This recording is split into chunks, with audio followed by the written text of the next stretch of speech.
बिस्मिल्लाहिर रहमानिर रहीम अल्हम्दुलिल्लाहि रब्बिल आलमीन वस्सलातु वस्सलामु अला सय्यिदिल मुरसलीन नबियिना मुहम्मद व अला आलिहि व सहबिहि अजमाइन व मन तबिअहुम बि इहसानिन इला यौमिद्दीन अम्मा बाद फअऊज़ु बिल्लाहि मिनश शैतानिर रजीम वलम्मा जाअत रुसुलुना इब्राहीमा बिल बुश्रा क़ालू इन्ना मुहलिकू अहलि हाज़िहिल क़रियह इन्ना अहलहा कानू ज़ालिमीन क़ाल इन्ना फ़ीहा लूतन क़ालू नहनु अअलमु बिमन फ़ीहा लानुनज्जियन्नहु व अहलहु इल्ला इम्राअतहु कानत मिनाल गाबिरीन। আল্লাহ পাকের সমস্ত প্রশংসা, সালাত এবং সালাম নাযিল হোক নবী মুহাম্মদ সাল্লাল্লাহু আলাইহি সাল্লামের উপর। আজকে তাফসীর হবে সূরা আনকাবুতের আয়াত নম্বর 31 থেকে। এই আয়াত থেকে শুরু করে বেশ কয়েকটি আয়াতে আল্লাহ পাক ইব্রাহিম আলাইহিস সালামের কথা আর লূত আলাইহিস সালামের কথা, তাদের কিছু ঘটনাবলী উল্লেখ করেছেন। আর বড়ই সংক্ষেপে এখানে উল্লেখ করা হয়েছে, বিস্তারিত অন্যান্য সূরার আয়াতে রয়েছে। বিশেষ করে ইব্রাহিম আলাইহিস সালামের এই সুসংবাদের ঘটনা, তার কাছে যে ফেরেশতারা সুসংবাদ নিয়ে আসলেন, এই ঘটনা সূরা হুদে বিস্তারিত রয়েছে। আল্লাহ পাক ইরশাদ করছেন, ওয়ালাম্মা জাআত রুসুলুনা ইব্রাহিমা বিল বুশরা, স্মরণ করো যখন আমার দূতেরা, রাসূলের জামা বহু বচন হচ্ছে রসুল। মানুষের মধ্যে রসুল হচ্ছেন আম্বিয়া রসুলগণ, যারা মানব জাতির হেদায়েতের জন্য রসুল, আল্লাহর পক্ষ থেকে দূত হিসাবে, রসুল হিসাবে প্রেরিত হয়েছেন। আল্লাহ পাকের রসুল মুহাম্মদ সাল্লাল্লাহু আলাইহি ওয়াসাল্লাম আল্লাহ পাকের রসুল, মুসা আলাইহিস সালাম আল্লাহ পাকের রসুল, ঈসা আলাইহিস সালাম আল্লাহ পাকের রসুল, নূহ আলাইহিস সালাম আল্লাহ পাকের রসুল, ইব্রাহিম আলাইহিস সালাম আল্লাহ পাকের রসুল। তো এরা মানব জাতির রসুল আলাইহিমুসসালাম। আর আল্লাহ পাকের পক্ষ থেকে আম্বিয়া রসুলগণের কাছে ওহী বা কোনো সংবাদ নিয়ে আসার যারা মাধ্যম, তারাও আল্লাহ পাকের দূত, তাই না? আর দূতকে আরবি ভাষায় কি বলা হয়? রসুল বলা হয়, বহু বচন হচ্ছে রসুল। আল্লাহ পাক এখানে ফেরেশতাদেরকে, মালায়েকা যারা এসেছিলেন ইব্রাহিম আলাইহিস সালামের কাছে সুসংবাদ নিয়ে যে তাকে আল্লাহর পক্ষ থেকে নেক সন্তান দেওয়া হবে, তাদেরকে আল্লাহ পাক এখানে রসুল বলে আখ্যায়িত করেছেন। স্মরণ করো যখন আমার রসুলরা, আমার দূতেরা মানে ফেরেশতারা আসলো ইব্রাহিম আলাইহিস সালামের কাছে, ইব্রাহিমের নিকটে বিল বুশরা, সুসংবাদ নিয়ে। আমার ফেরেশতারা যখন ইব্রাহিমের কাছে আসলো সুসংবাদ নিয়ে, ওই ঘটনাটিকে বা ওই সময়কালকে স্মরণ করো। তারা এসে কি বলেছিল আল্লাহ পাক সংক্ষেপ করে দিয়েছেন, ইন্না মুহলিকু আহলি হাযিহিল কারিয়া, আমরা এই জনপদের অধিবাসীদেরকে বা বাসিন্দাদেরকে ধ্বংস করব। কোন জনপদ? লূত আলাইহিস সালামের গ্রাম সাদ্দুম এলাকা, ওই এলাকার লোকদেরকে ধ্বংস করার জন্য প্রেরিত হয়েছে। তার পূর্বে হে ইব্রাহিম, তোমার কাছে আল্লাহর পক্ষ থেকে তোমার সুসন্তানের সুসংবাদ নিয়ে এসেছি। এই জনপদের বাসিন্দাদেরকে নিঃসন্দেহে আমরা ধ্বংস করব, আল্লাহর পক্ষ থেকে প্রেরিত হয়েছি। ইন্না আহলাহা কানু জালিমিন, কেন ধ্বংস করব? কারণ সেখানকার অধিবাসীরা জালেম হয়ে পড়েছে, আল্লাহ পাকের বিরুদ্ধাচরণ করেছে, শিরকের জুলম, সমকামিতার জুলম, আর বহু পাপ, যে গত সপ্তাহে তাদের পাপগুলির বেশ কিছু উল্লেখ করা হয়েছে যারা রাত্রের আলোচনায় ছিলেন তাফসিরে। আর সবচেয়ে বড় জুলম হচ্ছে শিরক কুফরি করা, আল্লাহ পরকালকে অস্বীকার করা। ইন্না আহলাহা কানু জালিমিন, তাদের জুলমের কারণে তাদেরকে ধ্বংস করব। তখন ইব্রাহিম আলাইহিস সালাম বললেন, ইন্না ফিহা লূতান, ওই জনপদকে ধ্বংস করে দেবেন, ওই এলাকাকে ধ্বংস করে দেবেন, ওখানে তো ভালো মানুষ আছে, সেখানে তো লূত আছে।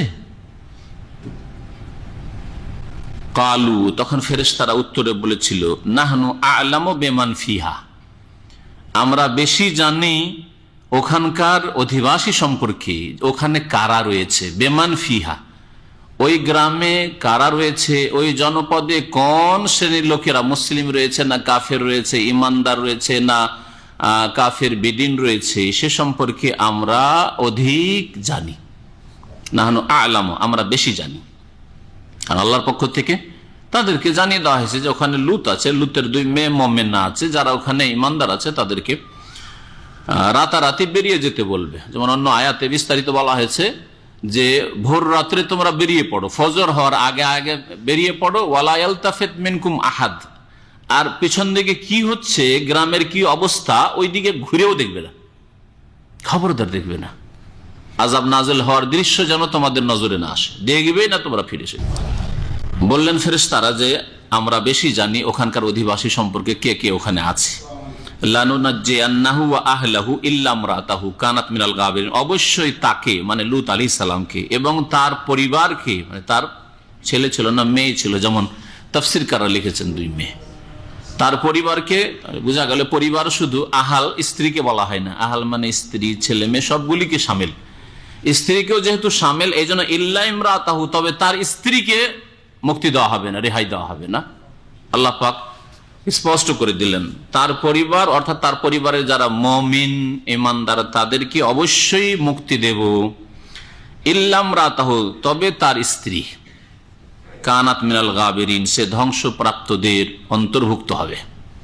গাবিরিনের ভাব অর্থ লোকেরা করেছেন, অনুবাদকরা ধ্বংসপ্রাপ্ত, আর সেটাই বললাম প্রথমে। কিন্তু গাবারা মানে হচ্ছে বাকি থাকা, অবশিষ্ট থাকা, অবশিষ্ট থাকা। তো গাবিরিন মানে যারা ওখানে থেকে যাবে, পিছে পড়ে থেকে যাবে, অবশিষ্ট তাদের অন্তর্ভুক্ত হবে। যারা চলে যাবে গ্রাম থেকে বেরিয়ে, আল্লাহ পাক আযাব থেকে রক্ষা করবেন, তাদেরকে রাতারাতি চলে যেতে বললেন, তারা চলে গেল। আর যারা অবশিষ্ট থেকে গেল তারা ধ্বংসপ্রাপ্ত হবে। তো কানাত মিনাল গাবিরিন, এই লূত আলাইহিস সালামের স্ত্রীও যারা অবশিষ্ট ওখানে থেকে গেল ধ্বংস হওয়ার জন্য বা পিছে পড়ে থাকা লোকদের অন্তর্ভুক্ত হবে। সেখানে থেকে গেল, আল্লাহ পাকের আযাব আসলো, তাদেরকে ধ্বংস করে দেওয়া হলো। এখানে আল্লাহ পাক রব্বুল আলামিন এত সংক্ষেপে উল্লেখ করেছেন। একটু বিস্তারিত সূরা হুদের আয়াত দিয়ে শোনাই, নিজের ভাষায় না শুনিয়ে কোরআনের ভাষায় শোনেন বেশি ভালো হবে। যদি কারো কাছে কোরআনে কারীম থাকে তাহলে সূরা হুদ খুলতে পারেন।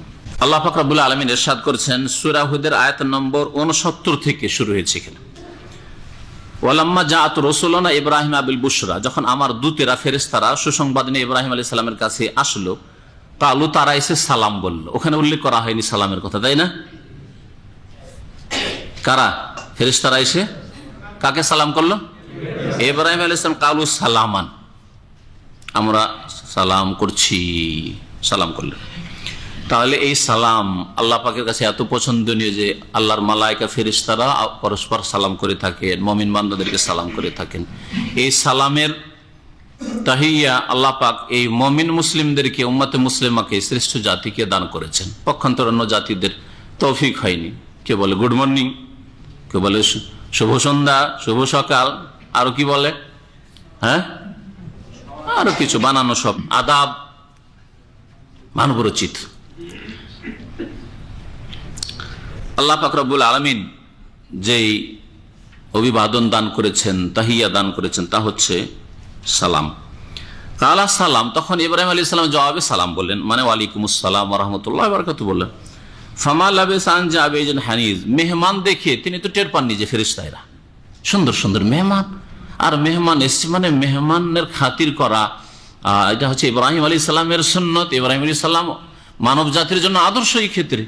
আর আরবরা শিরক কুফরি করলেও, মূর্তি পূজা করলেও এইরকমই মেহমানের খাতির করতো। নবী সাল্লাল্লাহু আলাইহি সাল্লামের পূর্ব যুগে যখন শিরকের যুগ ছিল, জাহিলিয়াতের যুগ, তখনও একটা দুটা মেহমান এসে গোটা একটা উট মেরে দিয়েছে।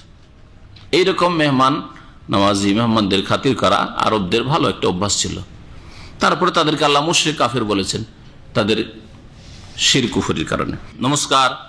ইব্রাহিম আলাইহিস সালাম এই মেহমানদেরকে দেখে ফামা লাবেসা, বিলম্ব করলেন না, আনজা বেইদিন হানিজ, দ্রুত ভুনা গরু নিয়ে এসে, বা কি বলবো সেটাকে, যেটা সবচাইতে গরুর মধ্যে মানে বাছুর বা বকন, এই গোস্ত, এজিল, বাছুরের গোস্ত, বুড়া গরু না, এজিল ভুনা করে নিয়ে আসলেন। গোটা গরু আর গোস্ত তো দেওয়া দূরের কথা, আমাদের অপরিচিত মেহমান যদি আজকাল মুসলিম সমাজে আসে তো মেহমানই নাই, মেহমানকে শ্বশুর বংশের কেউ আসলে স্পেশাল মেহমান। আর তারপরে একটু যদি ভালো হয় ওর চাইতে, তাহলে বাপের বংশের চাচারা এসছে, ফুফু এসছে বা ফুফাতো ভাই এসছে, চাচাতো ভাই এসছে, তাহলে মেহমান। আর যদি ভালো হয় তাহলে মায়ের বংশের এসছে, মামা মামাতো ভাই, খালা খালাতো ভাই এসছে, তারা মেহমান, বুঝলেন। আর অপরিচিত হইলে কেউ কারো খোঁজ নেবে না। মসজিদে একটা নতুন লোক আসলো বা একাধিক লোক এসছে দূর থেকে, জানি না কি অবস্থায় কোত্থেকে এসছে, খোঁজ খবরই না আমাদের দেশের। আমরা এই ছোট থেকে এইসব দৃশ্য দেখেছি। একজন আসলে মসজিদে বেচারা পড়ে থাকা লোক, কেউ খেতে দিল কি দিল না, গ্রামবাসী জিজ্ঞেসই করবে না। সুবহানাল্লাহ। অথচ ইব্রাহিম আলাইহিস সালামের কাছে এসব লোকেরা কোনো পরিচিত লোক ছিল নাকি? অপরিচিত। আর বাছুর ভোনা করে একবারে গোটা বাছুর, আপনার মতো 1 কিলো 1.5 কিলো গোস্ত না, আর সবজি দাও, ভাত নাই, আর তাও মানে নিজের ছেলে মেয়ে খেয়ে বাঁচলে দেবেন, প্রথমে তো দিবেনই না।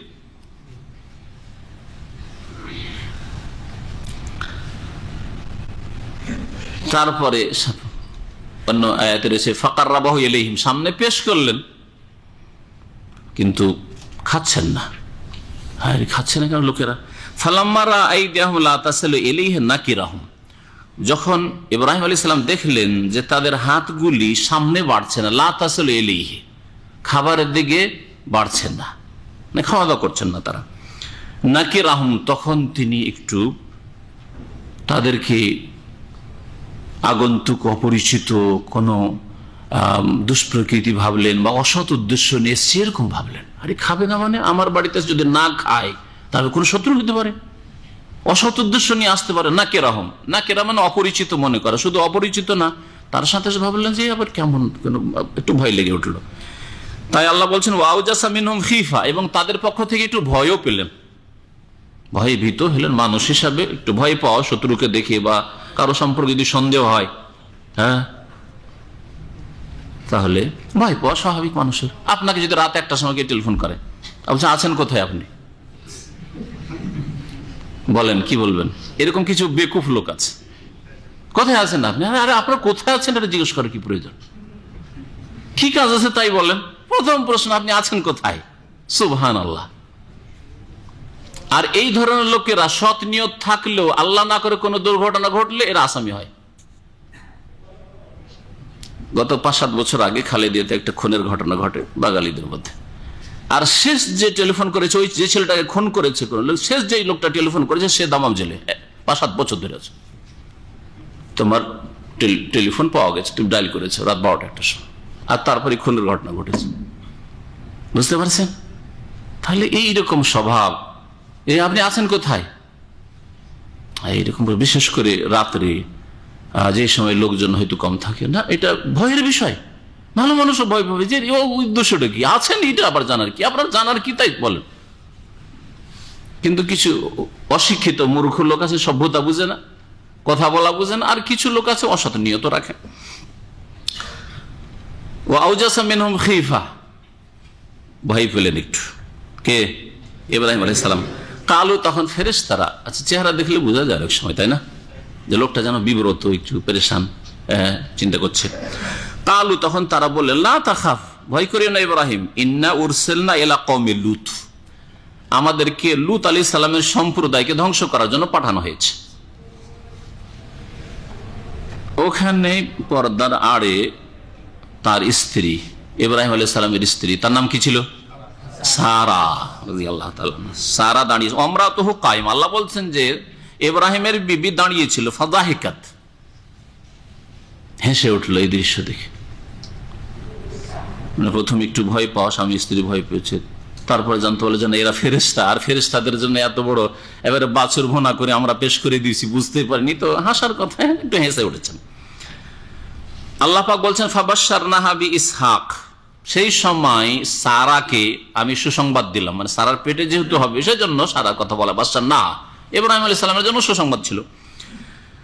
আল্লাহ অন্য আয়াতে বলছে ফাবাশশারনাহু বিগুলামিন হালিম, তাকে গোলামিন আলিম, এই ছেলে সম্পর্কে বলা হয়েছে গোলামিন আলিম, জ্ঞানী বুদ্ধিমান ছেলের কি করলাম? সুসংবাদ দিলাম। ইব্রাহিম আলাইহিস সালামকে ওখানে ইব্রাহিমের কথা বলে, এখানে তার বিবি সারার কথা বলা হয়েছে যে তাকে সুসংবাদ দিলাম। কি কার? বে ইসহাক, ইসহাকের, তোমার এক ছেলে জন্মাবে যার নাম তোমরা রাখবে কি? ইসহাক। ওয়ামিন ওয়ারা ইসহাক ইয়াকুব, শুধু ইসহাকের সুসংবাদ না, ইসহাকের ঘরে আবার ইয়াকুবও জন্মাবে আগামী প্রজন্মে, এটাও সুসংবাদ দিলাম। আর তারা সকলে নবী হবে। ইয়াকুবের অপর নাম কি? আলাইহিস সালাম, ইসরাইল। আর ইসরাইলের আওলাদ বানি ইসরাইল, আর অধিকাংশ আম্বিয়া রসুলগণ ইব্রাহিম আলাইহিস সালামের পরে এই বনি ইসরাইলের মধ্যে থেকে এসেছেন। একমাত্র মুহাম্মদ সাল্লাল্লাহু আলাইহি সাল্লাম ইব্রাহিম আলাইহিস সালামের দ্বিতীয় ছেলে ইসমাইল আলাইহিস সালামের বংশ থেকে এসেছেন, বনি ইসমাইল থেকে, কুরাইশ বংশে। কালা, তখন ইব্রাহিম আলাইহিস সালামের স্ত্রী বলে, ইয়া ওয়াইলাতা, হাই হাই, কোন কথা, আলেদু, আমার সন্তান জন্মাবে, ওয়ানা আজুজ, অথচ আমি বুড়ি হয়ে গেছি। আজুজ মানে বুড়ি, বৃদ্ধা। ওয়াহাজা বালি শেখান, আরে আমার স্বামী এও তো বুড়ো হয়ে গেছে। শেখ, শেখ মানে তাহলে বুড়ো। বয়সে বেশি হওয়াকে শেখ বলা হয়, এলমে বেশি হওয়াকে শেখ বলা হয়, আর পয়সায় বেশি হওয়াকে শেখ বলা হয়। জানেন না? জানেন না? আপনারা শুধু একটা শেখই মনে হয় জানেন, তাই না?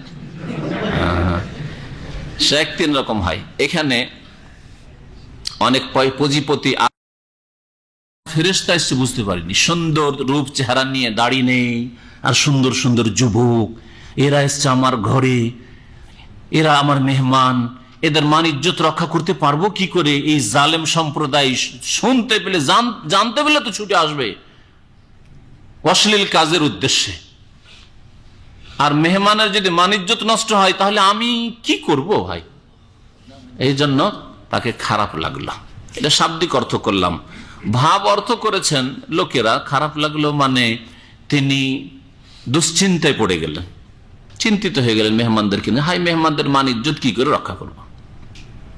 ওয়াযাকা বিহিম যারআন, মনটা সংকুচিত হলো, মানে এই নয় যে তিনি মেহমান চান না, অতিথি চান না, তার মানে হচ্ছে যে তিনি বিচলিত হয়ে পড়লেন। মানুষ যখন পেরেশান হয়ে যায় তখন মনে হচ্ছে যে উফ, প্রাণটা বেরিয়ে যাবে, আর বাঁচবো না।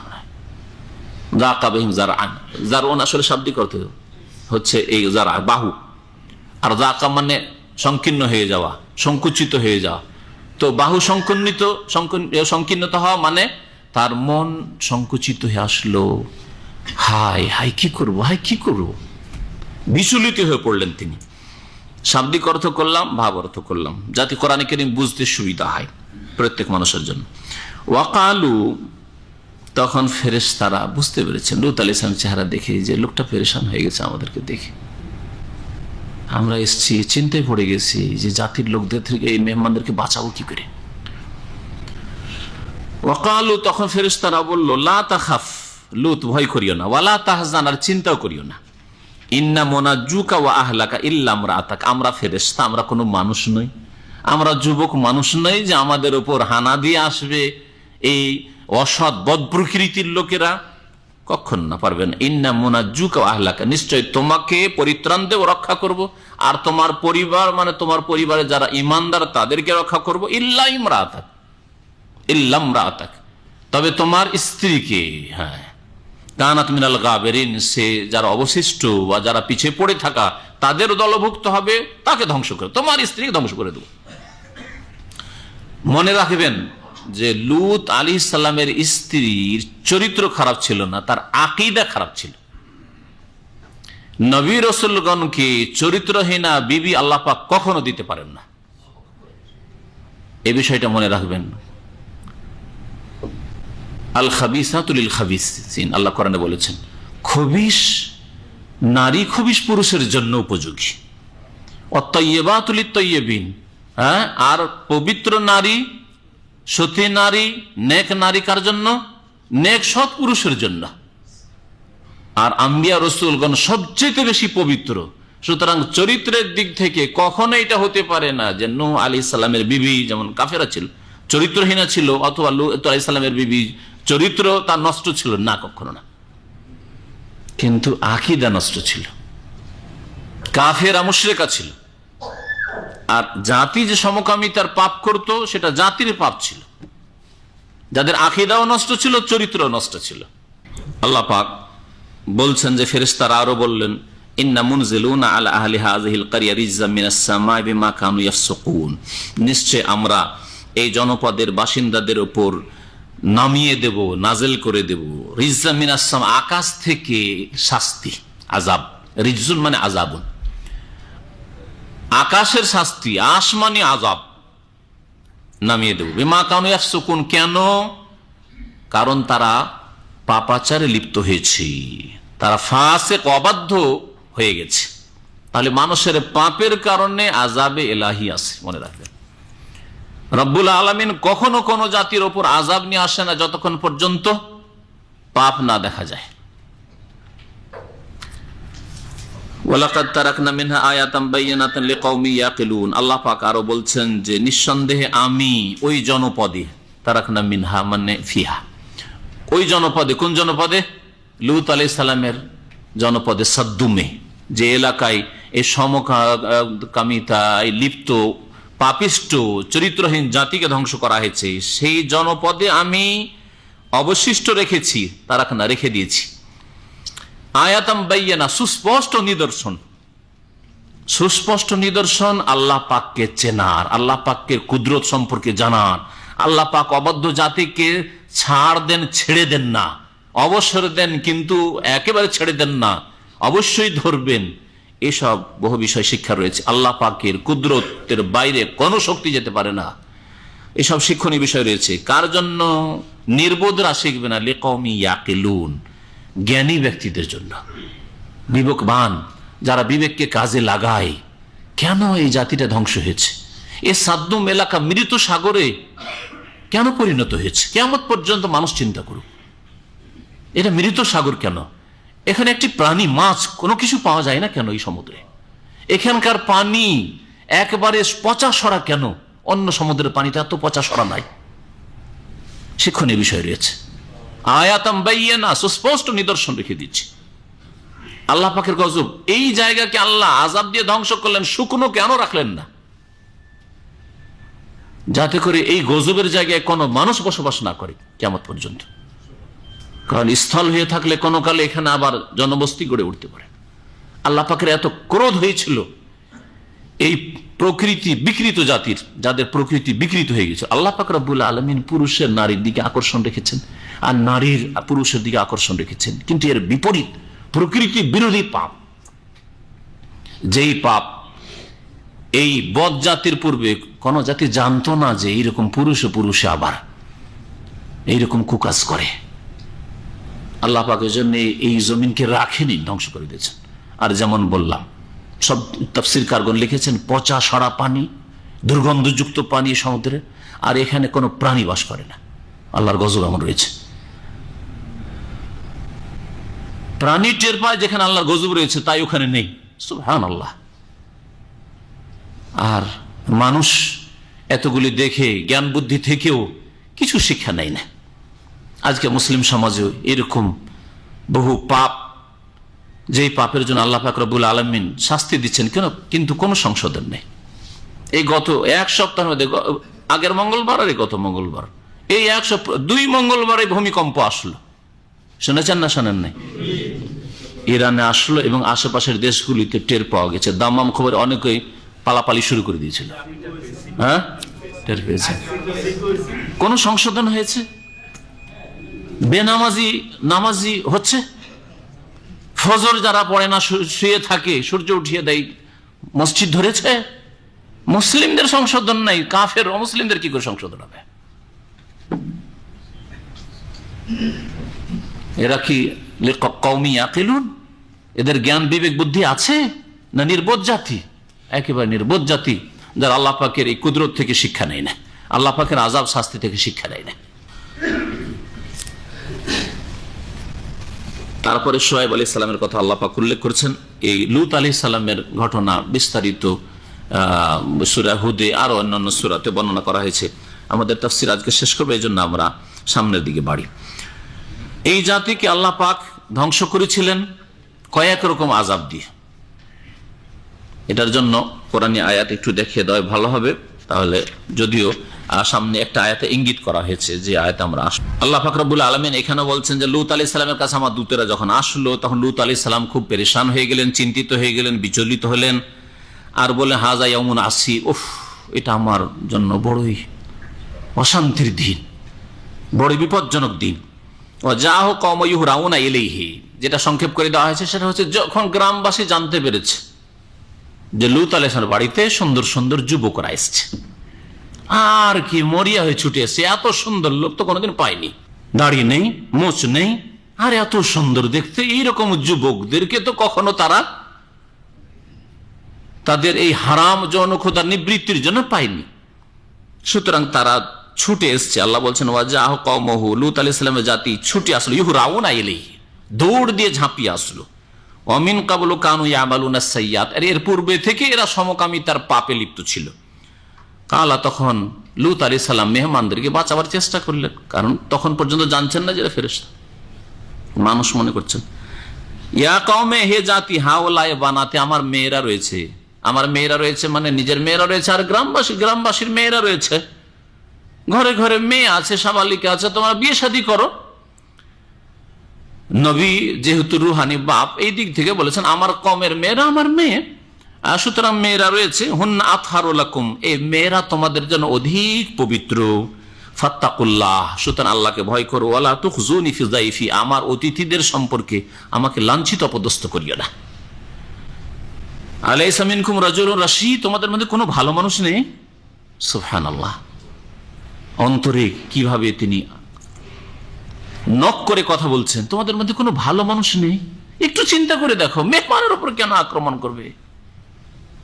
এই অসৎ চরিত্র কেন? ঘরে ঘরে মেয়ের আছে, বিবাহ শাদী করো, আর যাও নিয়ে যাও হালাল করে। আল্লাহ তোমাদের জন্য মেয়েদেরকে সৃষ্টি করে রেখেছেন। কালু, কিন্তু এই শয়তানরা বলল, লাকাদ আলেমতা, লূত তুমি তো জানো ভালো করে, মা লানা ফি বানাতিকা মিন হক, এই তোমার জাতির মেয়েদের উপর আমাদের কোনো আগ্রহ নেই, কারণ অধিকার নেই মানে কোনো আগ্রহ নেই, মেয়েদের উপর আমাদের কোনো চাহিদা নেই। আর এটা হচ্ছে আল্লাহ পাকের আযাব, যারা সমকামিতার চরিত্র রাখে, পুরুষের কাছে যাবে, বিবাহ করার চাহিদা থাকবে না, বিবাহ করলে স্ত্রীর কাছে যাওয়ার চাহিদা থাকবে না, আর গেলেও ক্ষমতা থাকবে না, যাওয়ার আগে বীর্যপাত হয়ে যাবে, অকেজ হয়ে যাবে। সুবহানাল্লাহ, এগুলি আল্লাহ পাকের আযাব, শুনে রাখেন, আল্লাহ পাকের আযাব। সুতরাং সাবধান, চরিত্রকে ঠিক রাখেন। আল্লাহ পাক যেন মুসলিমদের হেফাজত করেন, মুসলিম যুবকদের হেফাজত করেন। বিবাহ করতে পারছেন না, বিবির সাথে রাখতে পারছেন না, হস্তমৈথুনের রাস্তা নেবেন না, সমকামিতার আর এই নোংরামি আর এই কাবিরা গুনহার, যার জন্য আল্লাহ পাক রব্বুল আলামিন কঠোর আযাব দুনিয়া আখিরাতে রয়েছে, এই সব রাস্তা নেবেন না, বরং রোজা রাখেন, বেশি বেশি রোজা রাখেন, নফল রোজা রাখেন, আল্লাহ পাক রব্বুল আলামিন ধৈর্য দান করবেন। ওয়া ইন্নাকা লা তা'লামু মা নুরিদ, হে লূত তুমি তো জানো যে আমাদের উদ্দেশ্য কি, আমরা তো তোমার এই জাতির মেয়ে চাই না, আমরা এদের কি চাই।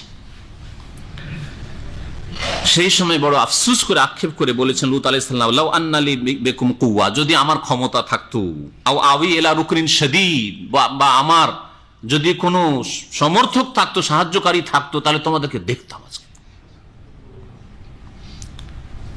আমার যদি শক্তি থাকতো। আল্লাহ পাক রব্বুল আলামিন তারপর বলছেন, কালু ইয়া লূতু ইন্না রাসূল রাব্বিক, ফেরেশতারা বললেন যে এদেরকে আসতেই দাও না, চিন্তা করিও না লূত। ফেরেশতারা ইয়া লূত, হে লূত, আমরা কোনো মানুষ নই, আমরা যুবক মানুষ নই, ইন্না রাসূল রাব্বিক, তোমার রবের পক্ষ থেকে আমরা দূত ফেরেশতা এসেছি, প্রেরিত হয়েছি। লা ইয়াসলু ইলাইক, আমার কাছে, আমাদের কাছে পৌঁছা তো দূরের কথা, তোমার কাছেও পৌঁছতে পারবে না, তোমার ঘরে পৌঁছতে পারবে না। ফাসরি বিআহলিকা বিকিতইম মিনাল লাইল, রাতের কিছুটা অবশিষ্ট থাকতেই তোমরা বেরিয়ে পড়বে বাড়িতে, মানে ভোর রাত্রে তোমরা বেরিয়ে পড়বে। ওয়ালা ইয়ালতাফিত মিনকুম আহাদ, তোমাদের যারা বেরিয়ে পড়বে মুমিন মুমিনাত, কেউ ফিরে দেখবে না কি হচ্ছে না হচ্ছে, কেমন ভাবে ধ্বংস হচ্ছে, কেমন ভাবে আযাব নাযিল হচ্ছে, কেমন ভাবে জমিনকে উঠিয়ে আল্লাহ উল্টে পাল্টে ধ্বংস করছে, দেখবে না, দেখিও না। দেখলে অনেক সময় বরদাস্ত করতে পারবে না, মানুষ মরে যাবে হয়তো। আল্লাহ পাক রব্বুল আলামিন আল্লাহর এই আযাব গজব দেখতে নিষেধ করেছেন। ইল্লামরাতাকা, তবে তোমার স্ত্রীকে ছেড়ে দেব না। ইন্নাহু মুসিবুহা মা আসাবাহুম, এই জাতির ওপর যে আযাব আসবে সে আযাব তোমার স্ত্রীর উপর আসবে। তাহলে বোঝা গেল বংশ পরিচয় কোনো কাজে আসবে না, কারো আত্মীয়তা, সৎ লোকের আত্মীয়তা কোনো কাজে আসবে না, আওলাদে রসুল হওয়া কোনো কাজে আসবে না, যদি শিরক কুফরির যদি তারা নায়ক হয়, কবর মাজার পূজার ধর্ম, হ্যাঁ শিরক বিদাতে ধর্ম পালন করে, আর আওলাদে রসুল, আর তাদের পিছনে ছুটেছেন বেকুফের মতো। কোরআন এবং হাদিসের দিকে ছুটুন, কোনো ব্যক্তির দিকে ছুটবেন না। আল্লাহ পাক বলছেন ইন্না মাউইদাহুমুস সুবহ, ফেরেশতারা আরো বলে দিলেন যে এদের ধ্বংসের সময় হচ্ছে ভোরবেলা, সুবহ, সকালবেলা ধ্বংস করবে। তাহলে রাতের কোন অংশে এসেছিলেন ফেরেশতারা বা সন্ধ্যাবেলা এসেছিলেন। আলাইসা সুবহ বিকরিব, আর এই সকাল হওয়া কি কাছে নয়, নিকটবর্তী নয়? সকাল হইতে দেরি আছে? কোনো দেরি নাই, এদেরকে খুব তাড়াতাড়ি ধ্বংস করা হবে।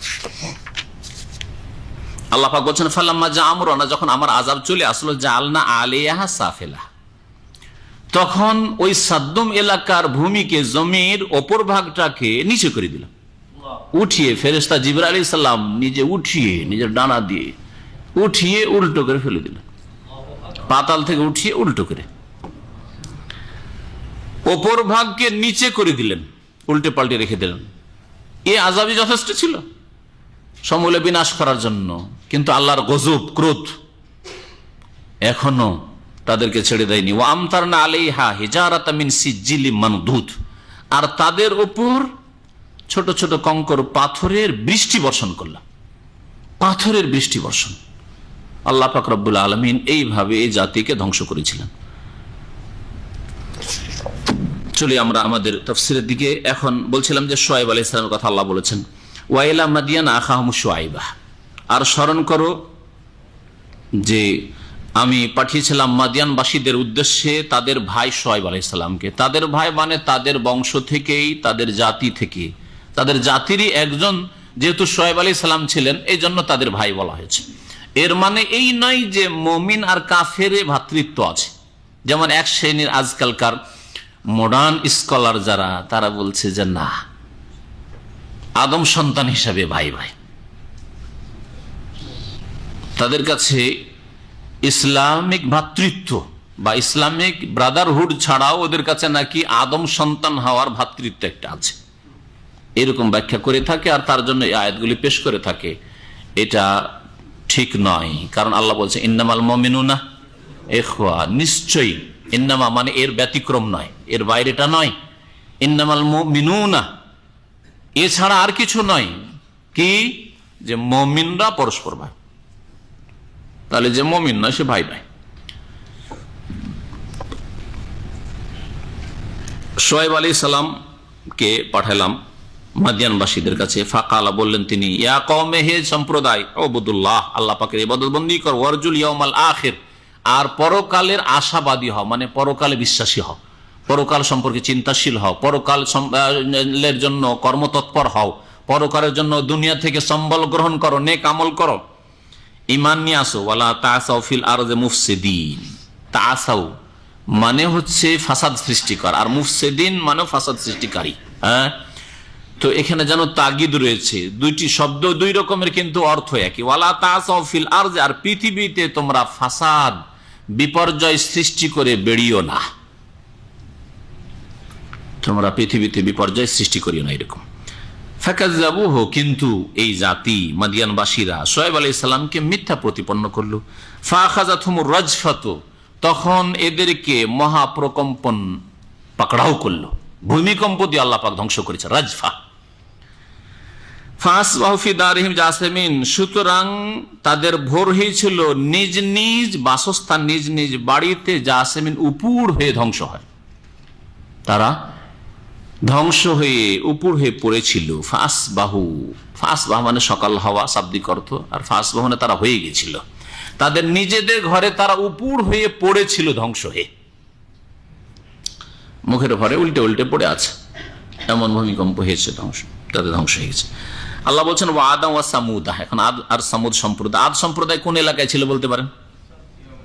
হ্যাঁ, ইয়ামান, ওমান আর আরব আমিরাত, এইসব বর্ডার এলাকায়, বিস্তর এলাকা। আর রবুল খালি, এমটি কোয়ার্টার ইংরেজিতে বলা হয়, আরবি ভাষা রবুল খালি। সৌদি আরবের 4 ভাগের 1 ভাগ শূন্য হয়ে আছে, খালি মানে শূন্য, কোনো জনবস্তি নেই। বালি আর বালি, বালি আর বালি। যারা এই দিকটা গিয়েছেন অনেকে খবর রাখেন ওই এলাকায়। আর সামুদ সম্প্রদায় তাবুকের মধ্যে আল ওলা, যে বর্তমান শহর রয়েছে, ওই এলাকায়। এই দুটো এলাকায় হচ্ছে এই আরব উপদ্বীপের মধ্যে। এই দুটো জাতিকে আল্লাহ পাক তাদের কুফরির কারণে, তাদের পাপের কারণে ধ্বংস করেছিলেন। আর এই নিশানাগুলি, এদের স্মৃতি, এদের ধ্বংসাবশেষ মানুষের সামনে রয়েছে, মানব জাতির সামনে রয়েছে, মুসলিমদের সামনে রয়েছে, তাও তারা শিখতে চাইল না। ওয়াকাদ তাবায়্যানা লাকুম ফি মাসাকিনিহিম, আল্লাহ বলছেন অথচ তোমাদের জন্য তাদের ধ্বংস হয়ে যাওয়া বাসস্থান থেকে সুস্পষ্ট হয়ে গেছে তাদের কুপরিণাম। তাদের কি পরিণাম হয়েছে? তোমরাও যদি এরকম অবাধ্য হয় তো তোমাদের উপর এরকম আযাব আসতে পারে না? স্পষ্ট হয়ে গেছে, ক্লিয়ার হয়ে গেছে বিষয়টি। ওয়াযায়্যানা লাহুমুশ শাইতানু আমালাহুম, কিন্তু শয়তান এই আদ সামুদ সম্প্রদায়ের জন্য আর এইরকম যারা অবাধ্য জাতি তাদের জন্য তাদের পাপাচারকে সুশোভিত করে পেশ করে, সাজিয়ে সাজিয়ে পেশ করেছিল। যারা যেই পাপগুলি করে তাদের সামনে শয়তান কুমন্ত্রণা দিয়ে সাজিয়ে সাজিয়ে পেশ করে। যার হারাম খায় তাদের সামনে এইভাবে পেশ করে যে তোর এই বেতনে কি হবে, কতদিনে তুই তোর টার্গেট সারবি, তোকে বাড়ি করতে হবে, বিবাহ করতে হবে, তোর বাপ মা আছে, আবার ছেলে মেয়ে হবে বিবাহ শাদীর পরে, তোর উপর অনেক দায় দায়িত্ব আছে, তোর এই 1000 রিয়াল বেতনে কি হবে। সুতরাং কোন একটা রাস্তা খুঁজ। কেউ নারী ব্যবসার রাস্তা খুললো, কেউ মদের ব্যবসা খুললো, কেউ ব্লু ফিল্মের সিডির ব্যবসা খুললো। এইভাবে বিভিন্ন রাস্তা, যারা হারাম খায় এইরকম ভাবে শয়তান সাজিয়ে পেশ করে, যারা জেনা ব্যভিচার করে এইরকম বিভিন্ন পাপ করে তাদের জন্য ওগুলি সাজিয়ে পেশ করে। বিবাহ শাদী করে হাত পা বাঁধার কি প্রয়োজন? তুই স্বাধীন থাকবি, তোর প্রয়োজন আছে, অসুবিধা নাই, পতিতলা বেশ্যাখানা তো আছে, আর না হলে এরকম বহু রাস্তা আছে, অসুবিধা নাই।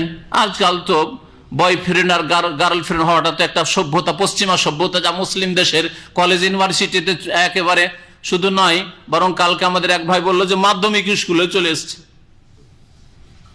এক মেয়ে বলছে যদি আমার একটা বয়ফ্রেন্ডই না থাকে তাহলে আমার কি আর মর্যাদা থাকলো মাধ্যমিক স্কুলে। মাধ্যমিক স্কুলে মানে পরিসংখ্যান। জিজ্ঞাসাবাদ করছে যে মোবাইলটা রেখেছে তো, মোবাইলে যে তোমার এইসব বন্ধুকে, বলছে এটা আমার বয়ফ্রেন্ড। বয়ফ্রেন্ড না থাকলে তো আমার কি থাকলো তাহলে? হাউযুবিল্লাহ।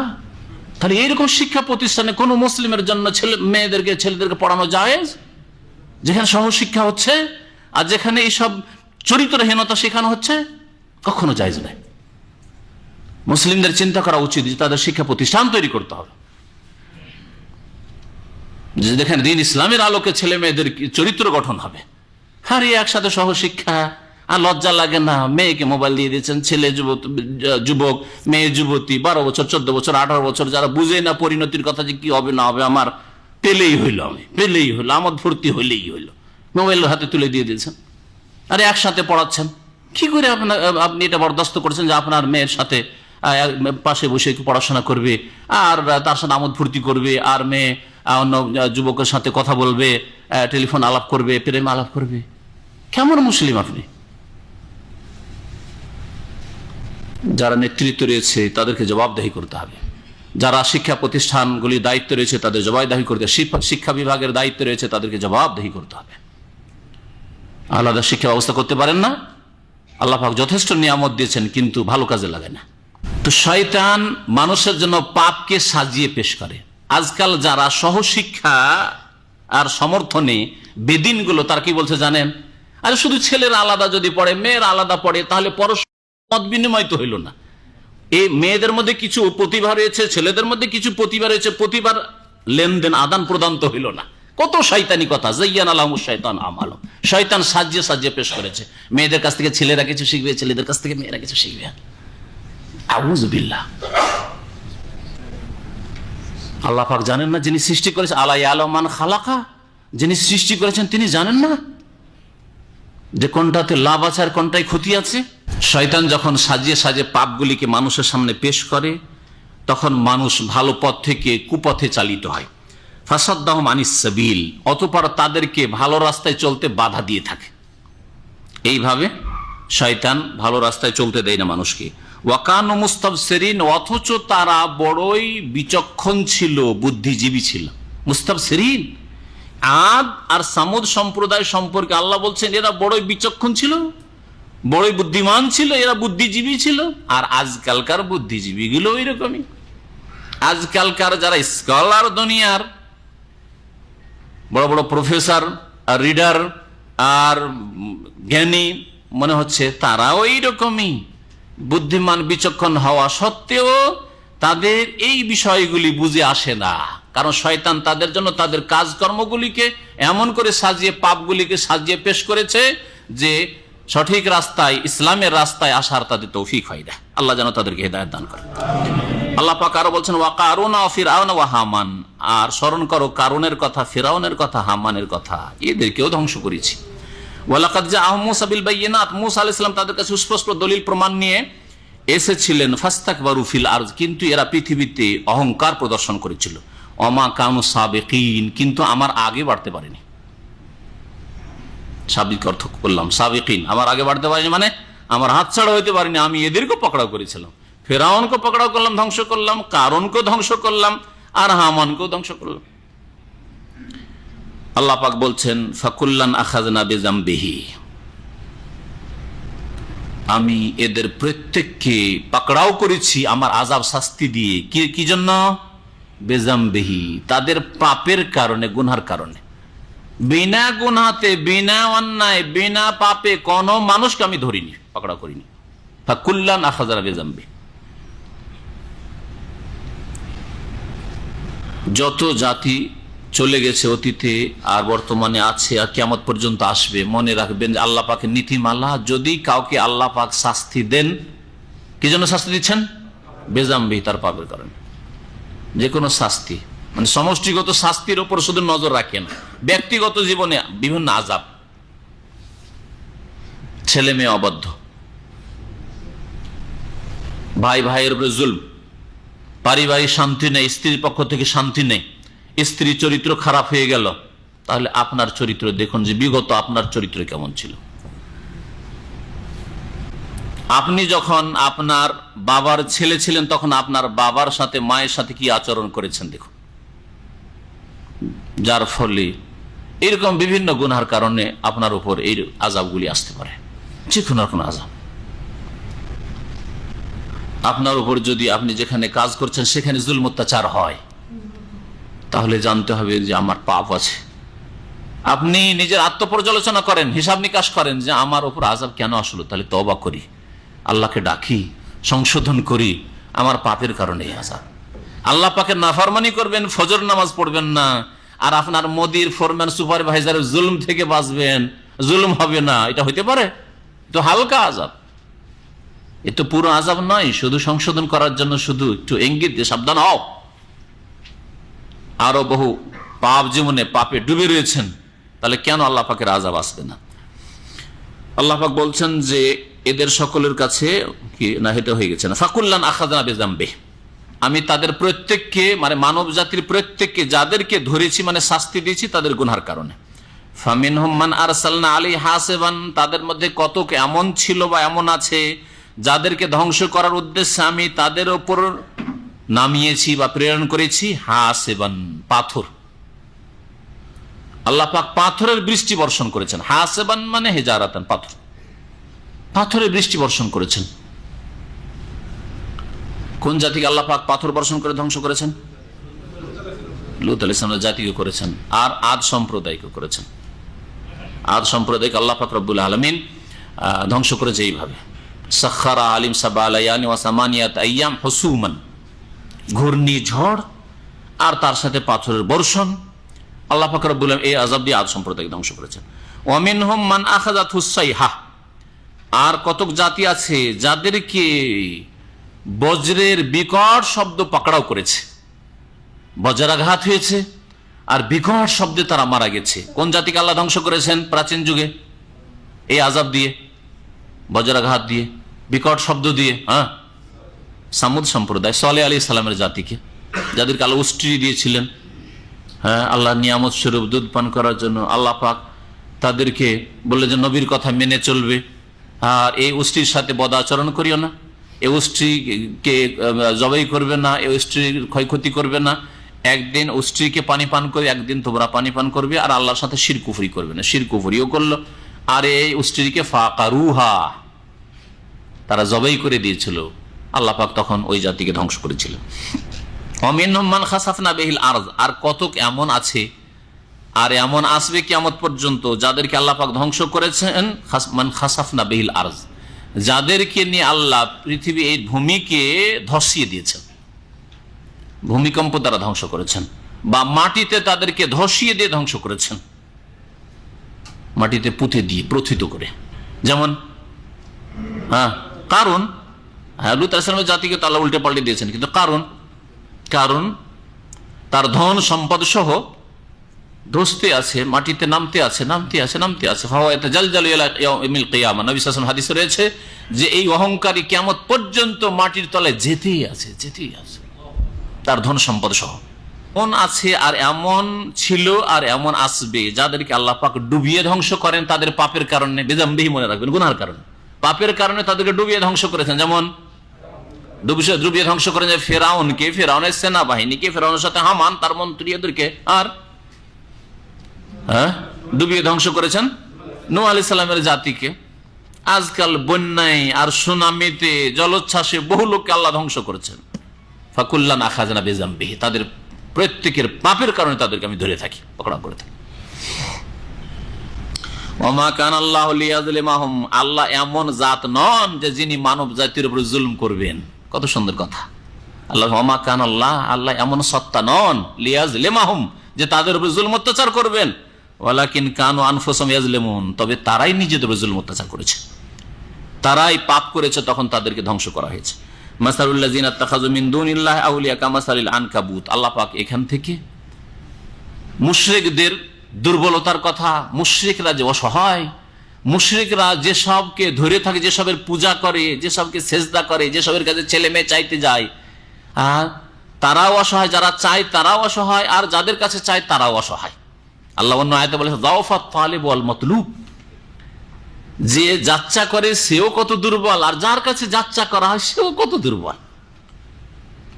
খাজা বাবার কাছে চাই, জিলানির কাছে চাই, শাহজালাল কাছে চাই, কত দুর্বল, দুনিয়া থেকে মারা গেছে, বিদায় নিয়েছে, মাটিতে মিশে গেছে। আর যে চাই কত দুর্বল, যিনি সর্বশক্তিমান আলিমুন কাদির, তার কাছে চাওয়ার তৌফিক হইল না। অসহায়, তুমি অসহায়ের কাছে চাও, তোমার জ্ঞানের কত শোচনীয়তা, আল্লাহর একত্ব তাওহীদ জানলে না, চেনলে না।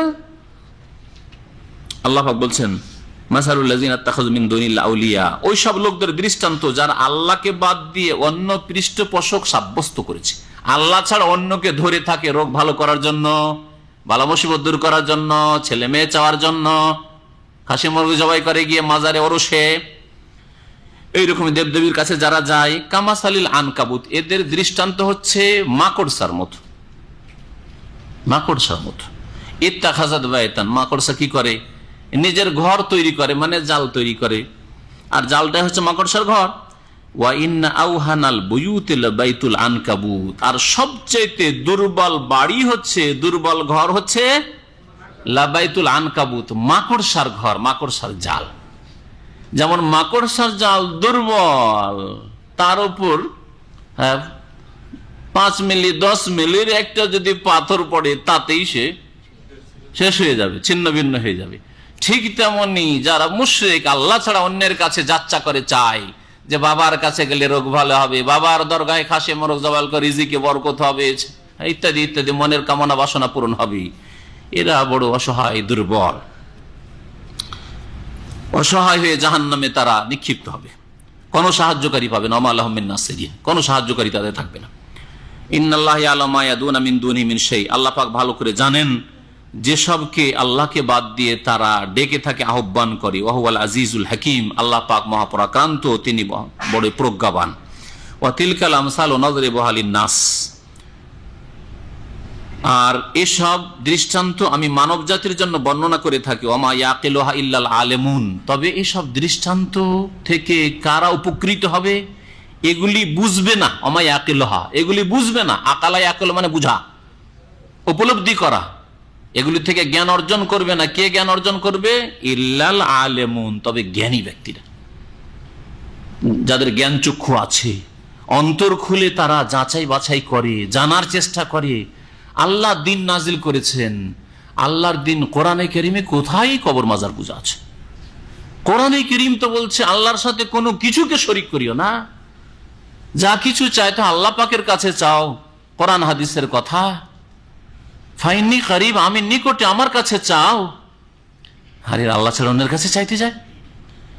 জ্ঞানীরাই এসব কথা উপলব্ধি করবে যে আল্লাহ ছাড়া অন্যের কাছে যারা চায় তারাও দুর্বল, আর যাদের কাছে চায় তারাও দুর্বল। মাকড়সা জালের মতো তাদের অবস্থা, তাদের ধর্মের অবস্থা, তাদের আকীদার অবস্থা হচ্ছে মাকড়সা জালের মতো। খালাকাল্লাহুস সামাওয়াতি ওয়াল আরদা বিল হক, আল্লাহ পাক আকাশসমূহ আর জমিনকে যথাযথভাবে সৃষ্টি করেছেন। আল্লাহ পাক রব্বুল আলামিন বিশেষ উদ্দেশ্য নিয়ে সৃষ্টি করেছেন, আর যেইভাবে আল্লাহ পাক সৃষ্টি করেছেন যে উদ্দেশ্যে, সেই উদ্দেশ্যে আপন গতিতে আসমান জমিন নিজের কাজ করে যাচ্ছে। ইন্না ফি যালিকা লাআয়াতান লিল মুমিনিন, নিশ্চয়ই আল্লাহ পাকের এই সৃষ্টিতে মুমিনদের জন্য শিক্ষার বিষয় রয়েছে, নিদর্শন রয়েছে। উতলু মা উহিয়া ইলাইকা মিনাল কিতাব, নবী মুহাম্মদ সাল্লাল্লাহু আলাইহি ওয়াসাল্লামকে সম্বোধন করে আল্লাহ বলছেন যে হে নবী, তোমার উপর কিতাব থেকে যা ওহী করা হচ্ছে, কোরআনে কারীমে যে ওহী হচ্ছে তা তুমি তিলাওয়াত করো। তিলাওয়াত করা মানে কি? তিলাওয়াত করার দুটি অর্থ। ইমাম মুহাম্মদ বিন সালেহ উসাইমিন রাহমাতুল্লাহ আলাইহি তার মাজালিসে শাহরে রমাদানে লিখেছেন যে তিলাওয়াত হচ্ছে লফজি তেলাওয়াত, শব্দের তেলাওয়াত, আর আরেকটি তেলাওয়াত হচ্ছে মানবী তেলাওয়াত, অর্থের তেলাওয়াত। তেলাওয়াতের শাব্দিক অর্থ হচ্ছে ফলো করা। তালায়াতুল মানে একজন অপরজনের পিছনে আসা। আনা তালাওতু ফুলানান, আমি অমুকের পিছনে হইলাম, এটা হচ্ছে শাব্দিক অর্থ তেলাওয়াত। তাহলে তেলাওয়াত মানে শুধু আলহামদুলিল্লাহ রাব্বিল আলামিন পড়া না, তেলাওয়াত মানে কোরআন আয়াত শুধু শব্দের তেলাওয়াত না, এটা হচ্ছে একরকম তেলাওয়াত। শব্দের তেলাওয়াত হচ্ছে কোরআনে কারীমের আবৃত্তি করা, পাঠ করা সুন্দর করে, আর অর্থের তেলাওয়াত হচ্ছে কোরআনে কারীমে আল্লাহ পাক যে মানব জাতিকে সম্বোধন করেছেন, অ্যাড্রেস করেছেন, তা জানা। আল্লাহ কি বলছেন আমাকে, আমার স্রষ্টা, আমার রব, আমার পালনকর্তা কি বলছেন আমাকে, কি আদেশ করছেন, কি নিষেধ করছেন, জানা, আর জানার পরে তা মেনে চলা, পালন করা, এটা হচ্ছে তিলাওয়াত। এতে শাব্দিক অর্থ আসলে রয়েছে ফলো করা, অনুসরণ করা। তাহলে আপনি ওহীকে, কোরআনে কারীমকে অনুসরণ করলেন, এই তেলাওয়াত আসলে হইতে হবে। এই জন্য শুধু মন্ত্রের মতো অর্থ না বুঝে তেলাওয়াত করা অর্ধেক তেলাওয়াত নয়। শব্দের তেলাওয়াত করলেন নেকি ছাড়া, ওই যে এক অক্ষরে 10 নেকি ছাড়া এর অতিরিক্ত কিছুই পেলেন না। রব আপনাকে সম্বোধন করছেন আকিমিস সালাহ, বুঝলেনই না কি বলছেন। ওয়ালা তাকরাবুজ জিনা, বুঝলেন না কিছু। ওয়ালা তাকতুলু আনফুসাকুম, খুন করিও না একে অপরকে, কিছুই বুঝলেন না, যেন সব পাপ করছেন মুসলিম। কোরআন বুঝছেন না যে আমার রব কি আমাকে সম্বোধন করেছেন, তাই সব পাপে লিপ্ত। আপনার ফোরম্যান, মুদির আর কফিল যদি কোনো সম্বোধন করে, যদি নাও বুঝেন, কাউকে জিজ্ঞেস করবেন না? করবেন না? নোটিশ দেওয়া থাকে, নোটিশ যদি দেয় আর নোটিশ যদি না বুঝেন, আরবিতে দিয়েছে বুঝেন না, ইংলিশে দিয়েছে বুঝেন না আপনি, তাহলে পাশের লোককে জিজ্ঞেস করবেন না যে ভাই কি কোম্পানির পক্ষ থেকে কি নোটিশ দেওয়া হয়েছে আমাদেরকে? বুঝবেন না? এমন কোন মূর্খ লেবার দুনিয়াতে পাবেন যে কোম্পানির নোটিশ না বুঝেই কোম্পানিতে ডিউটি করে? পাওয়া যাবে? হ্যাঁ, কিন্তু এইরকম মূর্খ মুসলিম লক্ষ লক্ষ, যারা রব্বুল আলামিনের কোরআনে কারীম, রব্বুল আলামিনের নবীর হাদিস না বুঝে তারা মুসলিম হয়ে থাকে সারা জীবন। আল্লাহ কি বললেন, তার রাসূল কি বললেন, কিছুই বুঝলো না। বড় আফসোসের কথা। হে নবী, তোমার ওপর যা ওহী করা হয়েছে কিতাব থেকে তা তুমি তিলাওয়াত করো, পাঠ করো, অর্থ বুঝো, আর মানুষকে অর্থ বুঝিয়ে দাও। ওয়াকিমিস সালাহ, এবং নামাজ কায়েম করো। কোরআনে কারীম যারা শব্দ অর্থ দুটো দিয়েই তেলাওয়াত করবে তারা নামাজ কায়েম করে নামাজের গুরুত্ব বুঝবে, আর যারা শুধু মন্ত্রের মতো তেলাওয়াত করে নামাজের গুরুত্ব কি বুঝবে? ইন্নাস সালাতা তানহা আনিল ফাহশাই ওয়াল মুনকার, নিশ্চয়ই সালাত, নামাজ বিরত রাখে, তানহা বাধা দিয়ে থাকে, নাহা ইয়ানহা মানে বাধা দেওয়া, বিরত রাখা, নিষেধ করা, বিরত রাখে কি থেকে? আনিল ফাহশা, অশ্লীল কথা কাজ থেকে, ওয়াল মুনকার, আর মন্দ কাজ থেকে, কথা থেকে।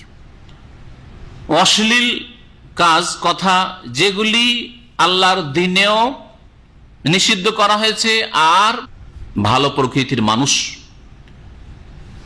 যেটাকে ঘৃণা করে। সমাজে যদি সত্যিকার সুষ্ঠু সমাজ হয় তাহলে সমাজের লোক সেটাকে খারাপ মনে করে। সুস্থ মস্তিষ্কের মানুষ, ভালো মানুষ যদি হয়, তাহলে সেগুলি খারাপ মনে করে, নোংরা কাজ মনে করে, অশ্লীল।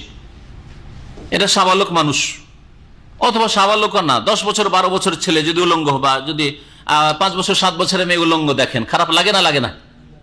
এর জন্য শরীয়তি জ্ঞান না থাকলেও খারাপ লাগে, তাই না? হ্যাঁ, রুচিশীল হইলে, সৎ মানুষ হইলে। আর যদি অসৎ লোক হয়, প্রকৃতি বিকৃত হয়ে গেছে, তাহলে যত পয়সাওয়ালা তত উলঙ্গ, যত পয়সাওয়ালা তত তাদের কাপড় চোপড় শর্ট, যাদেরকে আল্লাহ ঢাকতে বলেছেন তাদের কাপড় আরো শর্ট, আর যাদেরকে আল্লাহ বলেছেন না কাপড়টা একটু টাকনার উপরে উঠে রাখা, ওর আরো নামায়, শয়তানকে খুশি করার জন্য। বুঝতে পেরেছেন?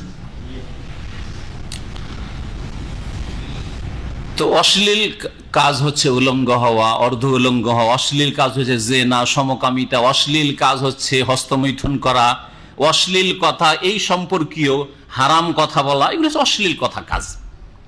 আপনার স্ত্রীর সাথে আপনি মনোরঞ্জন করবেন, আমোদ ফুর্তির কথা বলে, অশ্লীল না কথা ওইগুলি। স্ত্রীর সাথে বলে নেকির কথা বললেন আপনি, কিন্তু অপর কোন যুবতীর সাথে বলে সেগুলো অশ্লীল কথা, অশ্লীল কাজ, ফাহেসা এটাকে বলা হয়। আর মুনকারের যে কোনো মন্দ কাজ।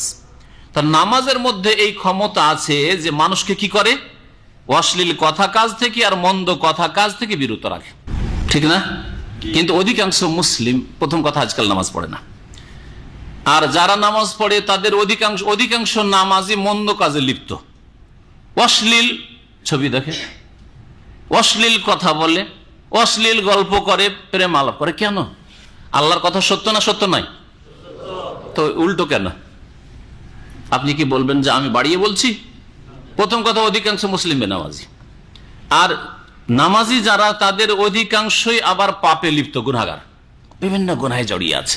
আর আল্লাহ বলছেন যে নামাজ মানুষকে গুনার কাজ থেকে, মন্দ কাজ থেকে, অশ্লীল কথা কাজ থেকে বিরত রাখে। বিরত কেন নয় তাহলে আজকালকার মুসলিম নামাজিরা? এটা বোঝার জন্য একটা ওষুধের উদাহরণ দিচ্ছি। সুগারের ওষুধ খান, দেখ না, যার সুগার আছে, আল্লাহ না করে কোনো মুসলিমকে সুগার হয় আর প্রেসার হয়, আল্লাহ যেন আমাদেরকে সুস্থ রাখে। বিশেষ করে যে ভাইয়েরা এখানে এসছেন আর আমার আলোচনা বাইরে থেকে শুনছেন, আল্লাহ পাক রব্বুল আলামিন যতদিন রাখবেন সুস্থ রাখেন, আল্লাহ পাক যেন আমাদের হেফাজত করেন সমস্ত অনিষ্ট থেকে। তো প্রেসারের ওষুধ খাচ্ছেন অথবা সুগারের ওষুধ খাচ্ছেন, ওষুধ খাওয়ার জন্য দুটো শর্ত আছে। এই দুটো শর্ত যদি পূরণ না করেন তাহলে আপনার রোগ কখনো ভালো হবে না। কে বলতে পারেন এই দুটো শর্ত? দুনিয়ার কথা, কোন শরীয়তের কথা জিজ্ঞেস করিনি। ওষুধ ব্যবহার করে রোগের উপশমের জন্য, আরোগ্যতার জন্য দুটো শর্ত আছে। কে বলবেন দেখি? কটা হাত উঠে? মাশাআল্লাহ, একটা লোক, একটা হাত উঠাচ্ছে শুধু। তা দুনিয়াও যদি না বুঝে, না দিনও ভালো বুঝলেন না, তো কেমন করে হবে? ডাক্তার কেউ নেই এখানে? হ্যাঁ, ডাক্তার যে রোগীদেরকে ফর্মুলা বলে, তো কোনোদিন শোনাননি, দেখেননি? আপনাকে বলে না ডাক্তারে? হ্যাঁ, দেখি শুনিয়ে ভাইয়ের কাছ থেকে। সময় মতো খেতে হবে, মাশাআল্লাহ। হ্যাঁ, বিধি নিষেধ মেনে চলতে হবে, ঠিক আছে। ওই যে খানার কথা বললো, ঠিক বলেছে। পথ্য ঠিক রাখতে, পথ্য বলে ওরা। হোমিওপ্যাথ ডাক্তার কাছে জিজ্ঞেস দেখেন, এই পথ্য ঠিক রাখো, আপনার এই পথ্য। হোমিওপ্যাথের বই বা বায়োকেমিকে বই ছোটকাল আমি পড়েছি, কারণ আমার বংশে বেশ কয়েকজন ডাক্তার আছেন, তো তাদের সাথে ঘুরতাম, পড়তাম বাচ্চা ছাড়া। তো পথ্য ঠিক রাখতে হবে, বুঝতে পারছেন? সুগারের রোগী, সুগারের ট্যাবলেট ডাক্তার বলেছে সকালে একটা, সন্ধ্যায় একটা খাবেন। আপনি না, কোনোদিন দুটা, কোনোদিন একটা, কোনোদিন খেলেন না। হ্যাঁ, যদি এইরকম করে ওষুধ খান, সুগার কন্ট্রোল হবে? হবে না। ওষুধ খাওয়া ঠিক আছে, টাইম টেবিল ঠিক আছে, দুটো খেতে বলেছে দুটো, একটা খেতে বলেছে একটা, খাওয়ার আগে না খাওয়ার পরে, সন্ধ্যায় না সকালে, ঠিক, ওটা ঠিক আছে। কিন্তু এদিকে সুগারের ট্যাবলেটও খাচ্ছেন, আর এদিকে চিনিও খুব ভরছেন, মিষ্টি মিষ্টি চা আর রসগোল্লা আসলে তো ছাড়াই যাবে না। যদি এইরকম হয় তো রোগ ভালো হবে? রোগ ভালো হবে না। তো আজকালকার মুসলিম নামাজিদের অবস্থা ওই রকম হয়েছে। নামাজ পড়ছে, কিন্তু নামাজের মধ্যে যে বিধি নিষেধ আছে এসব মেনে চলে। নামাজের টাইম টেবিল, নামাজের পরিমাণ, নামাজের খুশু, নামাজের তরিকা, নামাজের রুকন, ওয়াজিবাত, সুন্নত ইত্যাদি, নামাজ কায়েম করার পদ্ধতি, আমার একটা বক্তব্য আছে, 7-8টি কাজের মাধ্যমে নামাজ কায়েম করতে হবে, নামাজের হেফাজত করতে হবে, এগুলি ঠিক নেই। আর নামাজ পড়ে একজন মুসলিম যে আল্লাহর সন্তুষ্টি চাই, পরকালের মুক্তি চাই, এ মন মেজাজ নেই। পরকাল সম্পর্কে চিন্তাশীল হবে, মত ঘনিয়ে এসছে, যে কোনো সময় মত আসতে পারে, এই রকমের ইমান নিয়ে হয়তো আজকের জুমার নামাজই শেষ নামাজ, আর আসর হয়তো পড়তে পাবো না, এইটাই হয়তো আমার শেষ নামাজ, আর নামাজ হয়তো আমার কোনোদিন কিয়ামত পর্যন্ত আর নামাজ পড়ার কোনো সুযোগ আসবে না, এইরকম ভাবে নামাজ পড়তে হবে। তাহলে ইন্নাস সালাতা তানহা আনিল ফাহশাই ওয়াল মুনকার। আজকাল কিছু লোক নামাজ পড়ে, কোনোদিন 4 ওয়াক্ত, কোনোদিন 3 ওয়াক্ত। নামাজ যদি 5 ওয়াক্ত পড়ে তো নবীর তরিকায় নয়, তাদের তরিকায়। বিদাত দিয়ে নামাজ শুরু করে, বিদাত দিয়ে নামাজ শেষ করে। নামাজ যদি পড়ে তো এত দ্রুত তাড়াহুড়ায় পড়ে যে 2 সেজদার মাঝখানে কোনো দোয়া পড়বে না। হ্যাঁ, রুকু থেকে উঠে দায় করে উঠলো, দায় করে সেজদা। হ্যাঁ, সুবহানাল্লাহ। নামাজের মধ্যে যে কত রকমের ত্রুটি, যার ফলে এই নামাজ রেজাল্ট দেয় না। যেমন আপনার সুগারের ট্যাবলেট, প্রেসারের ট্যাবলেট রেজাল্ট দেয় না, কারণ প্রেসারের রোগী খাসির গোস্ত ছাড়বেন না, বাঙালি গরুর গোস্ত ছাড়বেন না, আপনি চর্বিযুক্ত খাবার ছাড়বেন না, ঘি ছাড়বেন না, বলবেন যে আমার তো ট্যাবলেট খাচ্ছি, প্রেসারের রোগ ভালো হয়ে যাবে, কখনো ভালো হবে না। আল্লাহ পাক রব্বুল আলামিন বুঝার তৌফিক দান করেন। আল্লাহ পাক ইরশাদ করেছেন, নিশ্চয় নামাজ সালাত তানহা, বিরত রাখে, আনিল ফাহশা, অশ্লীল কথা কাজ থেকে আর মন্দ কথা কাজ থেকে, ওয়ালা যিকরুল্লাহ আকবার, আর আল্লাহ পাকের স্মরণ সবচেয়ে বেশি বড়, মহান। আল্লাহ পাকের স্মরণ, আল্লাহ পাকের জিকির হচ্ছে মহান। এটা বলার উদ্দেশ্য কি?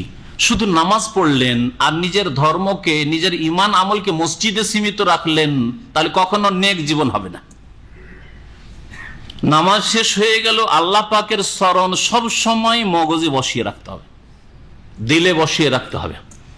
নামাজ শেষ হয়ে দোকানে গেলেন, সেখানে আল্লাহ পাকের জিকির, আল্লাহ পাকের স্মরণ, আল্লাহ দেখছেন, আল্লাহ শুনছেন, আল্লাহ পাক রব্বুল আলামিনের ফেরেশতারা নোট করছেন। সুতরাং আপনি হারাম কথা বলবো না, হারাম ব্যবসা করব না, ধোকাবাজি করব না। ডিউটিতে গেলেন, সেখানেও ওয়ালা যিকরুল্লাহ, আল্লাহর স্মরণকে সবসময় মনে বসিয়ে রাখবেন। পরিবারে গেলেন, বিচার করতে গেলেন, জজ সাহেব নামাজ পড়ার পরে ওখানে গিয়ে ফ্রি হে মানব রচিত বিধান দিয়ে বিচার না, হবে না। ওখানে আল্লাহ পাকের স্মরণ সবচেয়ে বড় আপনার অন্তরে বসে থাকতে হবে, তাহলে কখন আপনার দ্বারা জুলম অত্যাচার হবে না।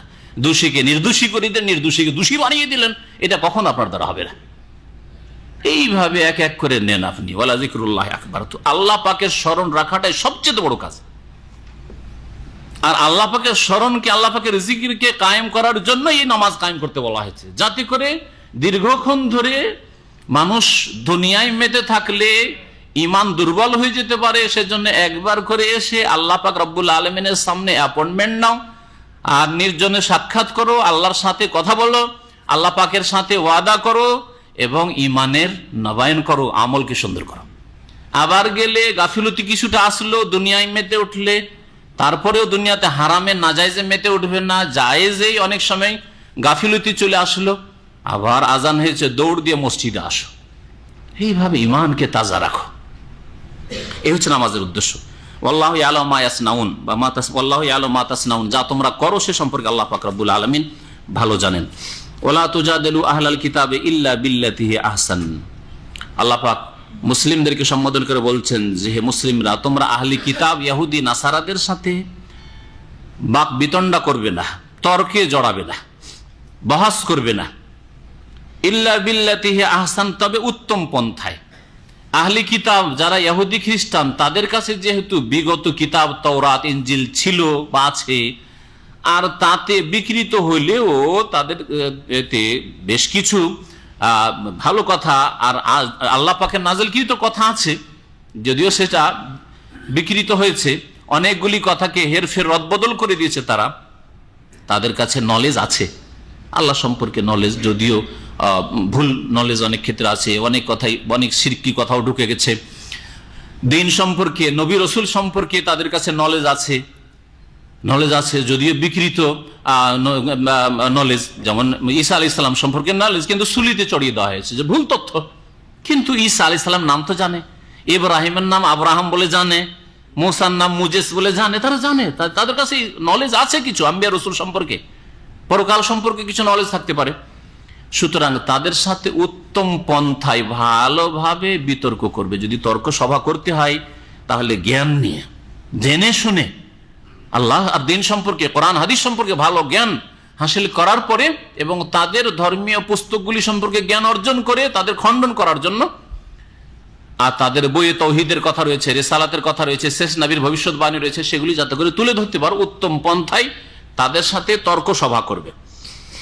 আল্লাহ বলছেন ইল্লাল্লাযিনা যালামু মিনহুম, তবে তাদের মধ্যে যারা বাড়াবাড়ি করেছে, জুলম অত্যাচার করেছে, তাদের ক্ষেত্রে তোমাদের কঠোর ভূমিকার অনুমতি দেওয়া হইল।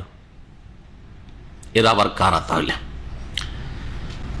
বিভিন্ন মত হলেও সঠিক তাফসীর হচ্ছে যে যারা ইহুদি, খ্রিস্টান, আহলে কিতাব, আর তাদের সাথে আলাপ আলোচনার মাধ্যমে ইসলামের দাওয়াত দিলে কবুল করে নেওয়ার মতো মন মেজাজ আছে, অথবা অন্যরা ইসলামের দিকে আসলে তাদেরকে বাধা সৃষ্টি করে না, তাদের সাথে উত্তম পন্থায় তর্ক বহস করো, আলোচনা করো, আলোচনা চক্র চালাও তাদের সাথে। কিন্তু তাদের মধ্যে যারা বাড়াবাড়ি করবে না, কয়েকজন মুসলিম হতে চেয়েছিল তাদেরকে মারধর করেছে, কিছু লোক ইসলাম গ্রহণ করতে চাইছিল তাদেরকে এমন হুমকি দিয়েছে যে ইসলাম কবুল করলে তোমাদের দেশ থেকে তাড়িয়ে দেব। এই রকমের যারা বাধা সৃষ্টি করবে, অথবা যারা ইসলামের কাজ করছে, ইসলাম প্রচারের কাজ করছে, তাদের ক্ষেত্রে তাদের অন্তরে বড় শত্রুতা এবং তার এই স্পষ্ট তাদের অসৎ উদ্দেশ্য ফুটে উঠছে, এবং তারা বরং এতটুকু তাফসীরকারগণ বলেছেন যে মুসলিমদের রক্তের পিপাসু তারা, যারা মুমিন মুমিনা তাদের রক্তের পিপাসু তারা, এইরকম যদি হয় ওরা হচ্ছে আল্লাযিনা যালামু, তাদের মধ্যে জালেম, বাড়াবাড়ি করেছে। সুতরাং তাদের বিরুদ্ধে তোমরা তখন সশস্ত্র জিহাদ করো। আল্লাহ পাক রব্বুল আলামিন তাহলে প্রথমেই সশস্ত্র জিহাদের কথা বলেননি, তর্ক সভার মাধ্যমে, আলাপ আলোচনার মাধ্যমে, তোমার কথা পৌঁছে দেওয়ার চেষ্টা করার মাধ্যমে তুমি দিনের দাওয়াতের কাজ করো। কিন্তু তাদের মধ্যে যারা জুলম করবে, বাড়াবাড়ি করবে, সীমা লঙ্ঘন করবে, তাদের ক্ষেত্রে তোমার কঠোর ভূমিকা অবলম্বন করার অনুমতি রয়েছে। ওয়াকুলু, আর বলে দাও তোমরা, আমান্না বিল্লাযী উনজিলা ইলাইনা, আমরা তো বিশ্বাস করেছি সেই কিতাবের প্রতি যা আমাদের জন্য নাযিল হয়েছে, আমাদের প্রতি নাযিল হয়েছে, মানে কোরআনে কারীমের প্রতি নাযিল, বিশ্বাস করি। আমান্না বিল্লাযী উনজিলা ইলাইনা, আমাদের উদ্দেশ্যে যে নাযিল হয়েছে, মানে মানব জাতির উদ্দেশ্যে যে নাযিল হয়েছে তার প্রতি আমরা ঈমান নিয়ে আসি, মানে কোরআনে কারীমের প্রতি ঈমান নিয়ে আসি। ওয়া উনজিলা ইলাইকুম, আর যা তোমাদের জন্য নাযিল হয়েছে বিগত যুগে তাওরাত ইনজিল, তাও বিশ্বাস করি। ওয়া ইলাহুনা ওয়া ইলাহুকুম ওয়াহিদ, আর আমাদের মাবুদ, ইলাহ মানে মাবুদ, উপাস্য, আমাদের মাবুদ আর তোমাদের মাবুদ এক ও একক, ওয়াহিদ, তিনি আল্লাহ। তোমরাও আল্লাহ বলছো, আমরা আল্লাহ বলছি। এমন না যে মুশরিক পত্তলিকদের মতো কেউ রাম বলছে, কেউ বা আর কিছু বলছে, এরকম নাই। তোমরা আল্লাহ বলছো, আমরা আল্লাহ বলছি। তিনি আল্লাহ এক, তিন না, তিন তোমরা বলছো, এটা ভুল, এক। ওয়া নাহনু লাহু মুসলিমুন, আর আমরা তার সামনে আত্মসমর্পণকারী, তার দিন মেনে চলি, তার বিধান আমরা মেনে চলি। ওয়া কাযালিকা আনজালনা ইলাইকাল কিতাব, আল্লাহ পাক বলছে হে নবী, এইভাবেই তোমার প্রতি আমি আল কিতাব, কোরআনে কারীম নাযিল করেছি। ফাল্লাযিনা আতাইনাহুমুল কিতাব ইউমিনুনা বিহি, সুতরাং যাদেরকে আমি কিতাব দিয়েছি, তাওরাত নাযিল করেছি, ইনজিল নাযিল করেছি, ইউমিনুনা বিহি, তারা এর প্রতি বিশ্বাস করবে। তাদের সত্যিকার অর্থে যারা কিতাব ধারণকারী, মানে কিতাবের যারা হক আদায় করেছে, আল্লাহ তাওরাত ইনজিল নাযিল করেছেন আর তাতে নবী মুহাম্মদ সাল্লাল্লাহু আলাইহি সাল্লামের ভবিষ্যৎবাণী করেছেন, তো ওরা আসল কিতাব ধারণকারী কারা? যারা ওইগুলি বাস্তবায়ন করলো, শেষ নবীর কথা আছে আর শেষ নবী জানতে পেরেছি, সুতরাং আমরা মেনে নেব, আমাদের কিতাবে তো আছে। ওরা কি করবে? ঈমান নিয়ে আসবে, এটা বোঝানো হয়েছে। আব্দুল্লাহ বিন সালাম ইহুদি যেমন ইসলাম গ্রহণ করেছেন নবী সাল্লাল্লাহু আলাইহি সাল্লাম মদিনা হিজরতের সাথে সাথে, এইরকম যে সব লোকেরা ইসলাম গ্রহণ করেছে তাদের দিকে ইঙ্গিত এইরকমই। কাব আহবার ইসলাম গ্রহণ করেছিলেন, আরো অনেকে ইসলাম গ্রহণ করেছেন, তাদের কথা বলা হয়েছে। আর কিয়ামত পর্যন্ত অনেকেই যারা ভালোভাবে নিরপেক্ষ দৃষ্টি নিয়ে চিন্তা করে দেখবে, কোরআন পড়বে, কোরআন অর্থ পড়বে এবং তাদের কিতাবের ভবিষ্যৎবাণীগুলি পড়বে, অবশ্যই তারা ঈমান নিয়ে আসবে। এই জন্য আলহামদুলিল্লাহ দলে দলে অনেক খ্রিস্টানরা অমুসলিম ইসলাম গ্রহণ করছে। ওয়ামিন হাওলা মাই ইউমিনু বিহি, আর এদের মধ্য থেকেও অনেকে ঈমান নিয়ে আসবে এই কোরআনের উপর। এদের মধ্য থেকে মানে কুরাইশদের মধ্য থেকে, এই মক্কাবাসী, নবী করিম সাল্লাল্লাহু আলাইহি ওয়াসাল্লাম যেহেতু মক্কি সূরা, তো মক্কায় যেসব লোকের রয়েছে তাদের সকলে ঈমান নিয়ে আসবে না, কিন্তু অনেকে ঈমান নিয়ে আসবে। আর ঈমান নিয়ে আসবে আবু জাহাল, আবু লাহাব ঈমান না নিয়ে আসলেও ওমর রাদিয়াল্লাহু তাআলা ইসলাম কবুল করেছেন, তাই না? যদি নবীর চাচা আবু লাহাব আর আবু তালেব ঈমান না নিয়ে আসে, তো ঈমান নিয়ে এসছেন কে? হামজা রাদিয়াল্লাহু তাআলা ঈমান নিয়ে এসছেন, আব্বাস রাদিয়াল্লাহু তাআলা, এগুলো নবীর চাচা ঈমান নিয়ে এসছেন। অমিন হাওলাই, আর এই আরব মুশরিকদের মধ্য থেকেও এমনও অনেকে হবে যারা এই কোরআনের প্রতি ঈমান নিয়ে আসবে। ওমা ইয়াজহাদু বিআয়াতিনা ইল্লাল কাফিরুন, আর আমার আয়াতকে যারা অস্বীকারী, অমান্যকারী, তারাই অস্বীকার করতে পারে। যারা কাফির তারাই অস্বীকার করতে পারে। ওমা কুনতা তাতলু মিন ক্বাবলিহি মিন কিতাব ওয়া লা তাখুতুহু বিয়ামিনিক ইযা লারতাবাল মুবতিলুন। নবী মুহাম্মদ সাল্লাল্লাহু আলাইহি ওয়াসাল্লামকে আল্লাহ পাক আরো বলছেন যে তুমি তো লেখাপড়াই জানতে না, যদি লেখাপড়া কিছু জানতে তাহলে আরো কত কি যে এরা বলতো, তাই না? বলতো যে মোহাম্মদ তো শিক্ষিত মানুষ, পড়াশোনা করেছে, নিজেই রচনা করে কোরআন নিয়ে এসছে, এই রাস্তা বন্ধ, বলতে পারছেন। মুহাম্মদ সাল্লাল্লাহু আলাইহি ওয়াসাল্লাম আলিফ বা তা সা ইয়া কোনটা কি তাই তো জানেন না, অক্ষরের জ্ঞান ছিল না, আর তিনি এত সুন্দর অলংকার পূর্ণ কোরআন কারীম শোনাচ্ছেন, তাই না? এটাই তো সবচেয়ে বড় মুজিজা। আল্লাহ কোরআন কারীমকে এই জন্য সবচেয়ে বড় মুজিজা, অলৌকিকত্ব বলেছেন। আল্লাহ পাক রব্বুল বলছেন, হে নবী, ওমা কুনতা তাতলু মিন ক্বাবলিহি মিন কিতাব, তুমি এর পূর্বে কোনো কিতাবও পাঠ করনি, কোনো পড়াশোনা জানো না তুমি। ওয়ালা তাখুতুহু বিয়ামিনিক, আর তোমার হাত দ্বারা তুমি লিখাও জানো না, কোনো সময় লিখোও নি, তাহলে তুমি লিখাও জানতে না, পড়াও জানতে না।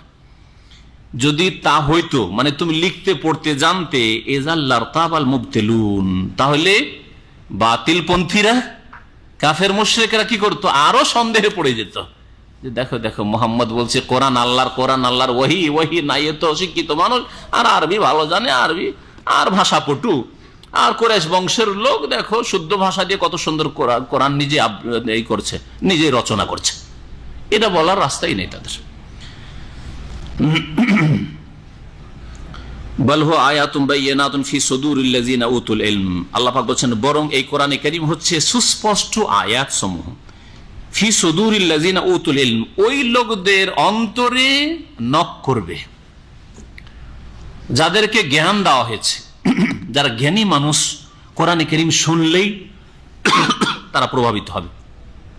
জ্ঞানী মানুষ দেখবেন কোরআন হাদিসের দলিল সম্বলিত যদি আলোচনা শোনে, কোরআন এবং হাদিস সম্বলিত যদি কিতাব পড়ে, তো সহজে বুঝতে পারবে যে এটি তো ঠিক। কিন্তু যারা জ্ঞানকে কাজে লাগায় না, প্রথমখানে না না না অমুকের বাদ দাও, শুনবো না, অমুকের লেখা, অমুকের আলোচনা, না না না শুনবো না, পড়বো না, কখনো হেদায়েত পাবে না। আল্লাহ বলছেন যে যাদেরকে জ্ঞান দেওয়া হয়েছে আর জ্ঞান দিয়ে কাজ নেবে, তাদের অন্তরে সুস্পষ্ট আয়াত কোরআনে কারীমের অবশ্যই আঘাত করবে এবং প্রতিক্রিয়া সৃষ্টি করবে যে হ্যাঁ, এ তো আল্লাহর কথা, এ মানুষের কথা হইতে পারে না, এ তো সুন্দর কথা, ভালো কথা, চরিত্র গঠনের কথা, এ তো ভালো উপদেশ। ওমা ইয়াজহাদু বিআয়াতিনা ইল্লা যালিমুন, আর আমার আয়াতকে জালেমরাই অস্বীকার করে। ওয়া ক্বালু, আর কাফিররা বলে, লাউলা উনজিলা আলাইহি আয়াতুম মির রাব্বিহ, মুহাম্মদ যদি নবী হয়ে আসলো তাহলে তার রবের পক্ষ থেকে অনেক মুজিজা কেন দেখানো হয় না? আগের নবীরা এসেছিল, অনেক মুজিজা অলৌকিকত্ব নিয়ে এসেছিল, মুসা আলাইহিস সালামের লাঠি ছিল, সাপ হয়ে যেত, আরো মুজিজা ছিল, ওইরকম মুজিজা ঈসা আলাইহিস সালামের মুজিজা ছিল, মুজিজা দেখাক। আল্লাহ পাক বলছেন যে হে নবী তুমি জানিয়ে দাও, ইন্নামাল আয়াতু ইনদাল্লাহ, মুজিজার মালিক আল্লাহ। নিদর্শন মুজিজা আল্লাহর নিকট থেকে এসে থাকে। এর দ্বারা স্পষ্ট হলো যে মুজিজা কোন নবীর এখতিয়ারে থাকে না, যে নিজের ফ্যাক্টরিতে আছে যখন ইচ্ছা বের করে দেখাই দেব, এটা নাই। মুজিজা যদি নিজের এখতিয়ারে না থাকে, তাহলে ওলিদের, নেক লোকদের কারামত আবার তাদের এখতিয়ারে কি করে হইতে পারে? কখনো হইতে পারে না। ইন্নামাল আয়াতু ইনদাল্লাহ, মুজিজা আল্লাহ পাকের নিদর্শন, কারামত নেক লোকদের আল্লাহ পাকের নিদর্শন। কোরআন সূরা নরসারি যারা আউলিয়া কেরাম, তাদের কেরামত হক, আহলে সুন্নাত ওয়াল জামাতের নিকট। কিন্তু এই কেরামতের নামে এই কেরামতের ফ্যাক্টরি পয়দা করা, এটা হচ্ছে বিদআতের রাস্তা, এটা হচ্ছে গুমরাহির রাস্তা। শুনবেন একটা মজার কথা, ঘটনা শুনেন। গত 2 দিন আগে দেওবন্দ থেকে আমার কাছে এক ভাই টেলিফোন করলো, দিনী ভাই, দারুল উলুম দেওবন্দ থেকে, ভারত, বাংলাদেশের ছেলে, পড়াশোনা করে, কিন্তু আলহামদুলিল্লাহ সহি আকীদা কিছুটা ইন্টারনেটে শোনার পরে, আমাদের বক্তব্য, জাকির নায়েক সাহেবের বক্তব্য শোনার পরে কোরআন এবং হাদিসের রাস্তা পেয়ে গেছে। ওখানেও ছাত্র পড়াশোনা করে, কারণ মনে করে বাংলাদেশের কওমি মাদ্রাসার শিক্ষক আর ছাত্ররা বা এই হানাফি ভাইরা যে দেওবন্দের ডিগ্রি আনতে পারলে সর্বোচ্চ ডিগ্রি হয়ে গেল, ওদের কাছে মদিনার ডিগ্রি কিছু লাগে না, তাই না? তো এই জন্য ওখানে এসছে, আসার পরে সাথী সঙ্গীদের সাথে তর্ক বিতর্ক হয়, সাথী সঙ্গীদেরকে বুঝাবার চেষ্টা করে, কিন্তু তারা উল্টো কথা, কোরআন হাদিসের উল্টো কথা বলে, কোরআন হাদিসের উল্টো কথা বলে। বললো যে এখানে এসে যা দেখলাম যে দেওবন্দে তো এই আকীদায় এরা বিশ্বাসী, যেই দেওবন্দি আকীদাতে আমি আলোচনা করেছি সবগুলি কথা সে বলল। এরা বলে যে এদের যে আউলিয়া কেরাম, যে কবরস্থান আছে দেওবন্দের পাশে, যত ওখানকার ওস্তাদ মাশায়েখ সব যে মারা গেছে, এই আউলিয়া কেরামরা এরা মারা যাননি, এরা এ ঝগড়া বিবাদ মেটাতে আসেন, এদের কেরামত রয়েছে। হ্যাঁ, এরা কলব থেকে কলবে এলেম দিতে পারেন। হ্যাঁ, এইগুলি সব কারামতের ফ্যাক্টরি ওদের ওখানে রয়েছে। বলে এত ফ্যাক্টরি সবগুলি ভারতের ওই দেওবন্দে চলে গেল, মদিনায় থাকলো না? মদিনার ফ্যাক্টরি কেন থাকলো না? নবী করিম সাল্লাল্লাহু আলাইহি ওয়াসাল্লাম সাহাবায়ে কেরামদের 1000 সাহাবায়ে কেরামে একজনের একটা কেরামত খুঁজে পাওয়া যায় না, আর এদের কাছে কেরামতের ফ্যাক্টরি, যখন ইচ্ছা বের করে ফ্যাক্টরি থেকে প্রোডাকশন দেয়, শুধু প্রোডাকশন দেয়। আউযুবিল্লাহ। কেরামত এদের, এই বিদাতীদের কাছে কেরামত নিজেরাই আবিষ্কার করতে পারে, তারা দেখাতে পারে। ওলিয়া উলিয়া, আশরাফ আলী থানভী আর মুহাজির মাক্কি আর অমুক আর তমুক, এরা নিজেরাই দেখাইতে পারে। পক্ষান্তরে সাহাবায়ে কেরামরা, সালাফে সালিহিন, আইম্মা কেরাম, এমনকি ইমাম আবু হানিফা এই আকীদা রাখতেন না যে কারো ক্ষমতায় আছে যে একটা কেরামত দেখাতে পারে, বরং আল্লাহ ইচ্ছা করলে কোন নেক বান্দার মাধ্যমে কিছু অলৌকিক কথা বা কাজ দেখিয়ে দিতে পারেন। আর সেটা এত ছড়াছড়ি নয় যেই ছড়াছড়ি বিদাতীদের মধ্যে আছে। আল্লাহ পাক রব্বুল আলামিন যেন আমাদের এই দ্বীনী ভাইদেরকে হেফাজত করেন। আর তাকে পরামর্শ দিলাম যে ভালো সহি আকীদার মাদ্রাসায় চলে আসেন, ভর্তি হয়ে যান, ব্যবস্থা করে দেওয়া হবে, আর সেখান থেকে মদিনা ইউনিভার্সিটি আসবেন, কোরআন হাদিস আরো ভালো করে পড়েন, কারণ সহি রাস্তা যখন পেয়েছেন তখন আগুনের পাশে থাকলে আবার আগুন লেগে যেতে পারে।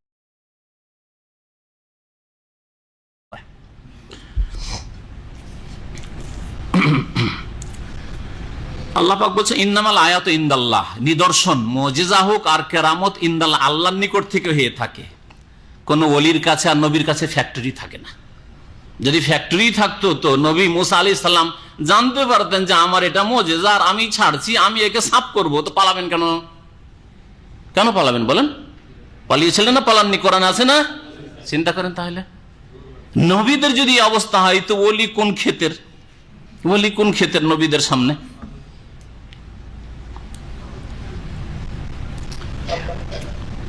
আল্লাহ পাক রব্বুল আলামিন ইরশাদ করেছেন ওয়াইন্নামা আনা নাযীরুম মুবিন, আর বলে দাও হে নবী যে আমি স্পষ্ট সতর্ককারী, আমি তোমাদেরকে স্পষ্ট ভাষায় সতর্ক সাবধান করে দিচ্ছি, আমার হাতে মুজিজা নেই। আল্লাহ আরো বলছেন আওয়ালাম ইয়াকফিহিম, তাদের জন্য এটা কি যথেষ্ট নয়? আন্না আনজালনা আলাইকাল কিতাব, যে আমি তোমার উপর আল কিতাব নাজিল করেছি, কোরআন নাজিল করেছি, ইউতলা আলাইহিম, যা তাদেরকে পাঠ করে পড়ে শোনানো হচ্ছে, এটাই তো বড় মুজিজা। হ্যাঁ, এই আয়াতে তাহলে আল কোরআনকে কি বলা হয়েছে? মুজিজা বলা হয়েছে। এটাই তো হচ্ছে মুজিজা। ইন্না ফি যালিকা লারাহমা। কার গাড়ি বন্ধ করে গেছে? কার গাড়ি আপনার? হ্যাঁ, গাড়ি বের করবেন? আচ্ছা, কেউ জামেলের গাড়ি যদি বন্ধ করে রাখেন, আমাদের এই শফিক ভাইয়ের গাড়ি, তাহলে গিয়ে কি করে দেন, আমাদের যে পার্কিং আছে সেন্টারের পিছনে।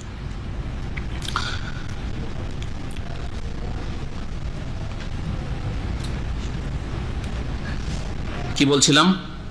যে কোরআনে কারীম আল্লাহ পাকের বড় মুজিজা, অলৌকিকত্ব। এই জন্য কোরআনে কারীমের এক লাইনের সমান কোন বাণী আরব মুশরিকরা নিয়ে আসতে পারেনি, অথচ তাদের যুগে সবচেয়ে বড় বড় কবিরা ছিল। আরব জাতির মধ্যে এত বড় কবিরা নবী সাল্লাল্লাহু আলাইহি ওয়াসাল্লাম জামানায় ছিল যে কোন যুগে এত বড় কবি আর কাব্য রচনাকারী জন্মায়নি কখনো। তারপরও তারা হার মেনেছিল। আল্লাহ পাক চ্যালেঞ্জ করেছেন কোরআনে কারীমের কয়েকটি আয়াতে, কয়েকটি সূরায়। আল্লাহ বলছেন তাদের জন্য এটা কি যথেষ্ট নাই মুজিজা হিসাবে, যে আন্না আনজালনা আলাইকাল কিতাব, যে হে নবী তোমার প্রতি আমি আল কিতাব কোরআন নাযিল করেছি, ইউতুলা আলাইহিম, যা তাদের পড়ে শোনানো হচ্ছে, এটা মুজিজা হওয়ার জন্য যথেষ্ট নয়? এটাই তো মুজিজা। ইন্না ফি যালিকা লারাহমা, নিশ্চয় এতে রহমত রয়েছে এই কোরআনে কারীমে, ওয়া যিকরা, আর উপদেশ রয়েছে, লিকাউমি ইউমিনুন, বিশ্বাসী জাতির জন্য, যারা বিশ্বাস করবে তাদের জন্য কোরআনে কারীম উপদেশ, তাদের জন্য কোরআনে কারীম হচ্ছে রহমত। আর যারা অবিশ্বাসী, কাফের, মুনাফিক, মুশরিক, তাদের জন্য কোরআনে কারীম হচ্ছে ক্ষতির কারণ, ধ্বংসের কারণ। ওয়ালা ইয়াজিদুজ জালিমিনা ইল্লা খাসারা, আল্লাহ বলছেন সূরাতুল ইসরা, জালেমরা কোরআনে কারীম নাজিল হওয়ার পরে, কোরআনে কারীম পৌঁছে যাওয়ার পরে আরো ক্ষতিগ্রস্ত হবে যদি সংশোধন করে না আসে। কুল, হে নবী আরো জানিয়ে দাও, কাফা বিল্লাহি বাইনি ওয়া বাইনাকুম শাহিদা, আল্লাহ পাক রব্বুল আলামিন আমার মাঝে আর তোমাদের মাঝে সাক্ষী হিসাবে যথেষ্ট। আল্লাহকে সাক্ষী রাখছি, কে হক পথে কে বাতিল পথে, আল্লাহকে সাক্ষী রাখছি। ইয়ালামু মা ফিস সামাওয়াতি ওয়াল আরদ, আসমান জমিনে যা কিছু আছে আল্লাহ পাক সবকিছুই জানছেন। ওয়াল্লাযিনা আমানু বিল বাতিল ওয়া কাফারু বিল্লাহ, আর যারা বাতিলকে বিশ্বাস করে আর আল্লাহর সাথে কুফরি করে, আল্লাহর বিধানকে অস্বীকার করে, উলাইকা হুমুল খাসিরুন, তারাই হচ্ছে ক্ষতিগ্রস্ত। আল্লাহ পাক রব্বুল আলামিন নবী করিম সাল্লাল্লাহু আলাইহি সাল্লামকে আরো সান্ত্বনা দিচ্ছেন আর কাফেরদের কথা তুলে ধরছেন, যে কাফেররা নবী সাল্লাল্লাহু আলাইহি সাল্লাম যখন ইসলামের দাওয়াত দিতেন তখন তারা মানত না, বরং মাঝে মাঝে চ্যালেঞ্জ করতো যে কোথায় তোমার আযাব নিয়ে আসো, মানব না তোমার কথা, আযাব থাকে তো নিয়ে আসো। অথচ এরা জ্ঞানহীন, আল্লাহ পাকের আযাব ধরলো তাদেরকে নিঃসন্দেহে। বদরে আর মক্কা বিজয়ের মাধ্যমে তারা নিশ্চিহ্ন হয়ে গেল এই আরব জগৎ থেকে। আল্লাহ বলছেন ওয়াস্তাজিলুনাকা বিল আযাব, হে নবী এই কাফের মুশরিকরা তোমার সাথে আযাবের ক্ষেত্রে তাড়াতাড়ি করে, কখন আযাব আসবে। ওয়ালাউলা আজালু মুসাম্মা, আল্লাহ বলছেন নির্ধারিত সময় যদি না থাকতো আল্লাহর ফয়সালায়, যে কিছুদিন এদের দুনিয়াতে ছাড় দাবে, তারপরে অমুক সালে অমুক সময় ধরা হবে, এইরকম যদি আল্লাহ পাকের নীতিমালা না থাকতো, লাজা আহমুল আযাব, অবশ্যই তাদের ওপর শাস্তি নেমে আসতো। ওয়ালা ইয়াতিয়ান্নাহুম বাগতা, এবং তাদের কাছে অবশ্যই আযাব আসতো আকস্মিকভাবে, হঠাৎ করে। ওয়াহুম লা ইয়াশউরুন, তারা টেরও পেত না, তার আগে বুঝতেও পারতো না যে আমাদের উপর আযাব আসছে। কিন্তু আল্লাহ পাক বড়ই দয়াবান, রহমান, রহিম, এই জন্য আল্লাহ মানুষকে ছাড় দেন। ইস্তাজিলুনাকা বিল আযাব, হে নবী তোমার সাথে এরা আযাব নিয়ে তাড়াহুড়া করে। ওয়া ইন্না জাহান্নামা লামুহিতাতুন বিল কাফিরিন, অথচ জাহান্নাম এই কাফেরদেরকে ঘিরে রয়েছে। জাহান্নামের আযাব, জাহান্নামের শাস্তি কাফেরদের ঘিরে, পালাবে কোন দিকে? এ কি আরো দুনিয়ার অপরাধ হইলো যে সৌদি আরব অপরাধ করে কোন দেশে পালিয়ে গেলাম বা দেশে পালিয়ে গেলাম কোন রকম ভাবে, ঘুষ ঘাস দিয়ে বা যেভাবে হোক না কেন, না, ওই যাবে জাহান্নামেই যাবে। জাহান্নাম ছাড়া কোনো রাস্তা নেই, যেখানে জান্নাত নেই তো জাহান্নাম ছাড়া আর কোনো রাস্তা নেই।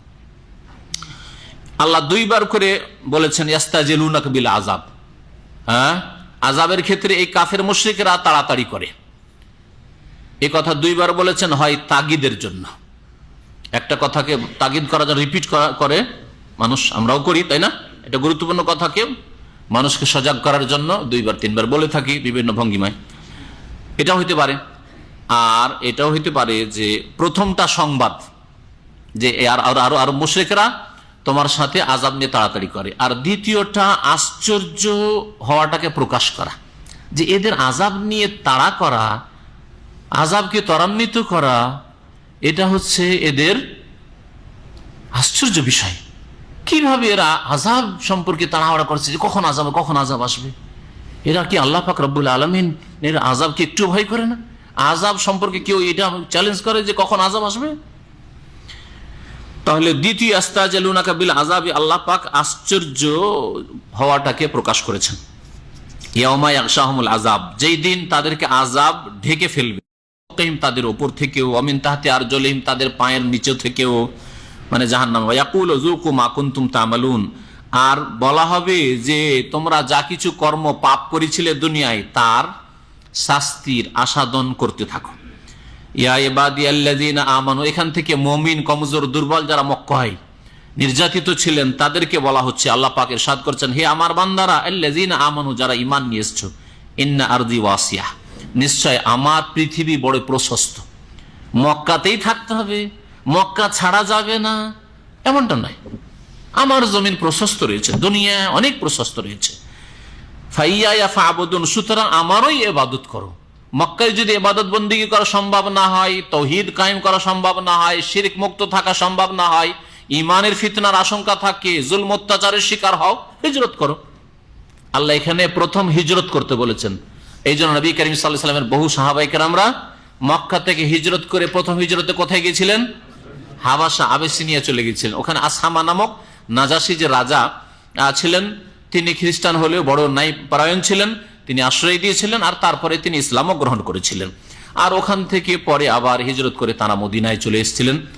আর যারা হিজরত করেনি, মক্কাতে থেকে গেছিলেন, হাবাসা যাননি, তারাও মদিনা পরে হিজরত করে এসেছিলেন। আল্লাহ পাক রব্বুল আলামিন তাহলে এই নীতিমালা রেখেছেন শরীয়তে, কোথাও যদি দিন পালন করা মুশকিল হয় তাহলে সেখান থেকে হিজরত করতে হবে, যদিও প্রিয় ভূমি হোক না কেন। নবী করিম সাল্লাল্লাহু আলাইহি সাল্লামের মক্কাতুল মুকাররমার চাইতে প্রিয় ভূমি পৃথিবীতে আর কোথাও নেই। মক্কা ছেড়ে রাসূলুল্লাহ সাল্লাল্লাহু আলাইহি ওয়াসাল্লাম হিজরত করেছেন, সাহাবায়ে কেরাম হিজরত করেছেন। সুতরাং আমার মাতৃভূমি, আপনার মাতৃভূমি, আপনার জন্মস্থান থেকে হিজরত করতে হইতে পারে তাওহীদ প্রতিষ্ঠার জন্য, সুন্নত মোতাবেক জীবন যাপনের জন্য, ঈমান বাঁচার জন্য, ছেলে মেয়েদেরকে সৎ রাখার জন্য। হিজরত কিয়ামত পর্যন্ত অব্যাহত থাকবে। আল্লাহ যেন আমাদের জন্য রাস্তাকে প্রশস্ত রাখেন। আল্লাহ পাক বলেছেন কুল্লু নাফসিন যায়কাতুল মউত, প্রত্যেক প্রাণকে মতের আস্বাদন গ্রহণ করতে হবে। নাফস, প্রত্যেক প্রাণ, শুধু মানুষই মরবে না, হ্যাঁ, যার প্রাণ আছে তাকেই মরতে হবে। কুল্লু নাফস, এই জন্য আল্লাহ বলেছেন সুম্মা ইলাইনা তুরজাউন, অতঃপর আমার কাছে তোমাদেরকে ফিরিয়ে নিয়ে আসা হবে মানুষ। আর মানুষকে, জিনকে জবাবদেহি করবে আল্লাহর সামনে। ওয়াল্লাযিনা আমানু ওয়া আমিলুস সলিহাত, আর যারা ঈমান নিয়ে আসবে আর নেক আমল করে দুনিয়া থেকে যাবে, লানুবাউইআন্নাহুম মিনাল জান্নাতি গুরাফা, তো অবশ্যই আমি তাদেরকে জান্নাতে উচ্চ প্রাসাদে বাসস্থান দান করব। বাওয়া মানে স্থান দান করা। তাজরি মিন তাহতিহা আল-আনহার, যার নিম্নদেশে নহর সমূহ প্রবাহিত হবে। খালিদিনা ফিহা, সেখানে চিরকাল থাকবে। নেমা আজরুল আমিলিন, যারা সৎকর্মশীল তাদের জন্য কতই না সুন্দর প্রতিদান বদলা এই জান্নাত।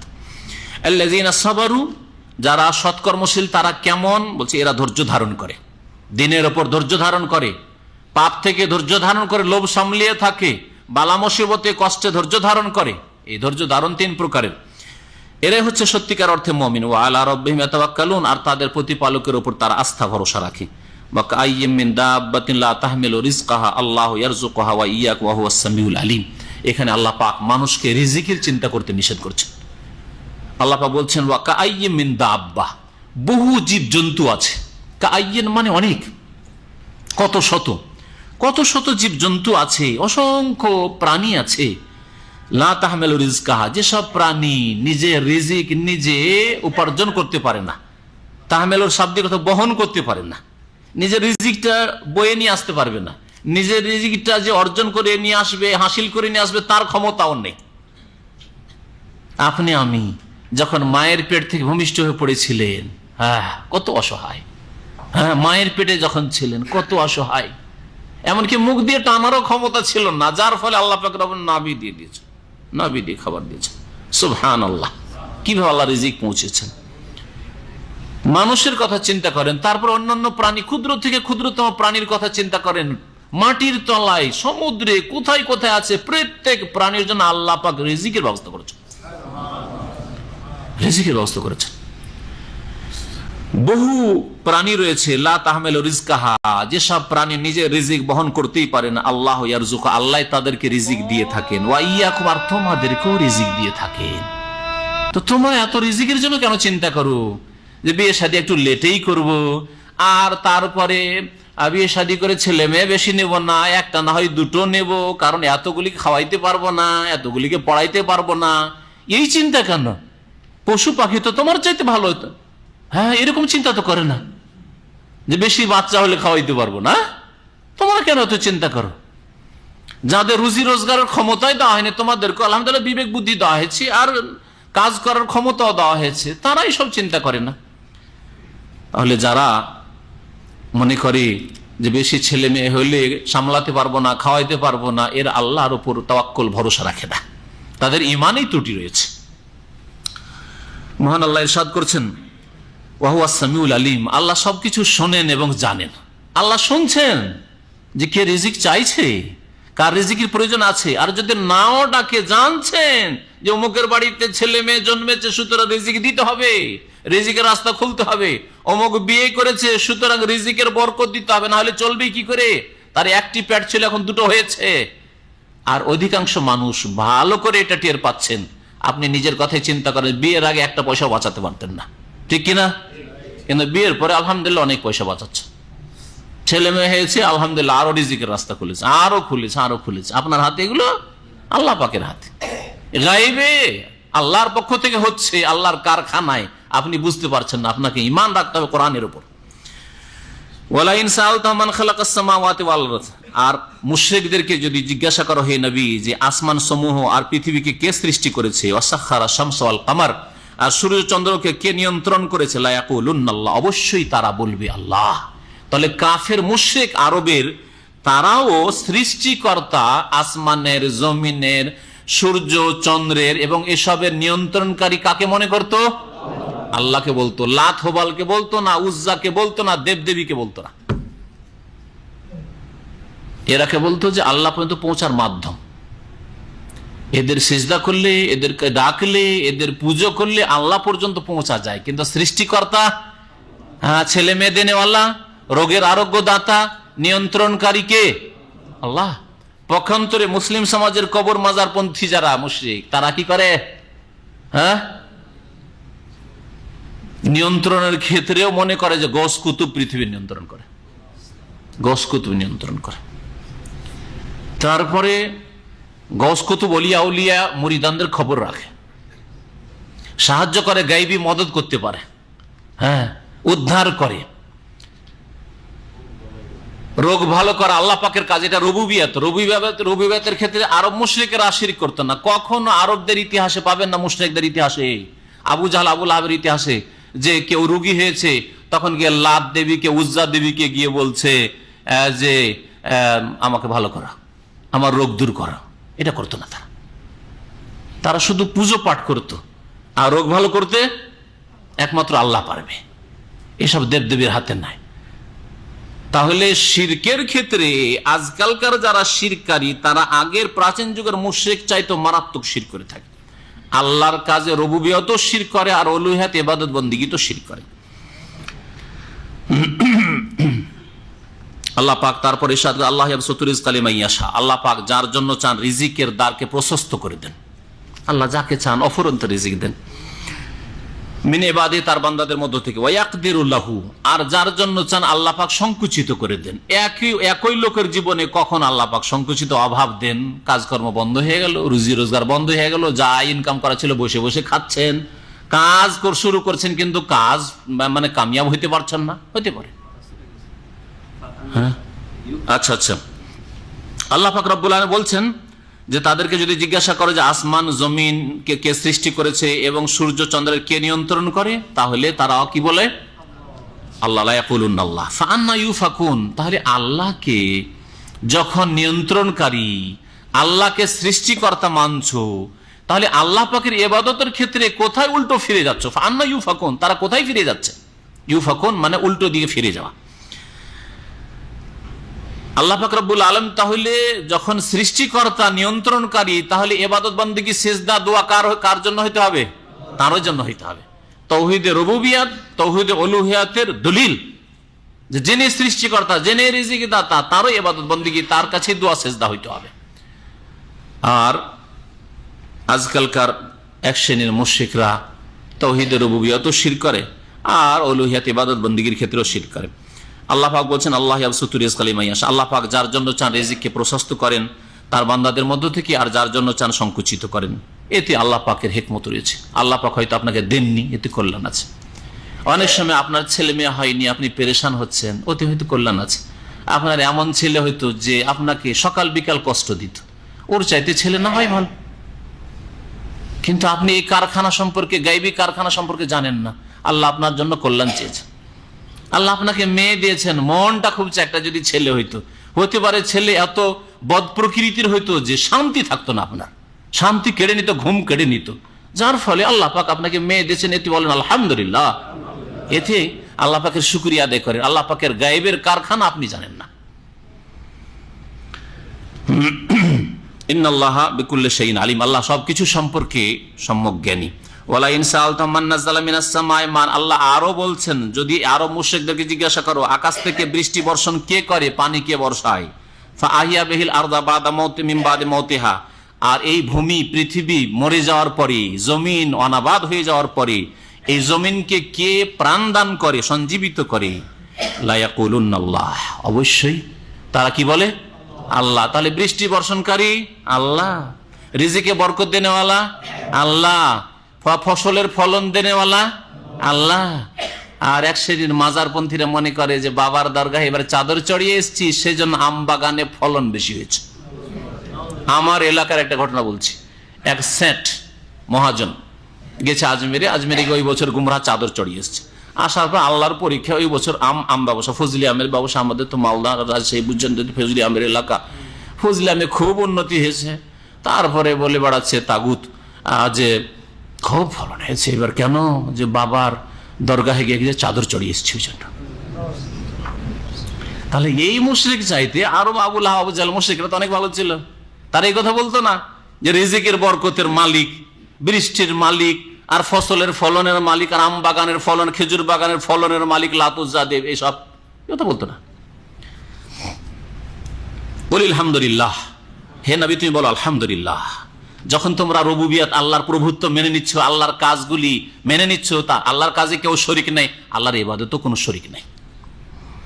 বাল আকসারুহুম লা ইয়াকিলুন, কিন্তু তাদের অধিকাংশ বিবেক বুদ্ধি রাখে না, বুঝে না, বোঝার চেষ্টা করেন। ওমা হাযিল হায়াতুদ দুনিয়া ইল্লা লাহু ওয়া লাইব, এই পার্থিব জগৎ কিছু নয় এছাড়া, কি ছাড়া, লাহউন ওয়া লাইব, ক্রীড়া কৌতুক, খেলাধুলার জায়গা, যেন খেলাধুলা করছো।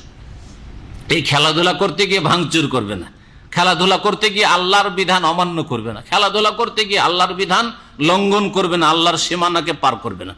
আল্লাহ পাক 5 ওয়াক্ত নামাজ পড়তে বলেছেন, নামাজ পড়ো, তারপরে জায়েজ খুব কাজ করে বেড়াও, জায়েজ কাজ করো, হারাম কাজ করিও না।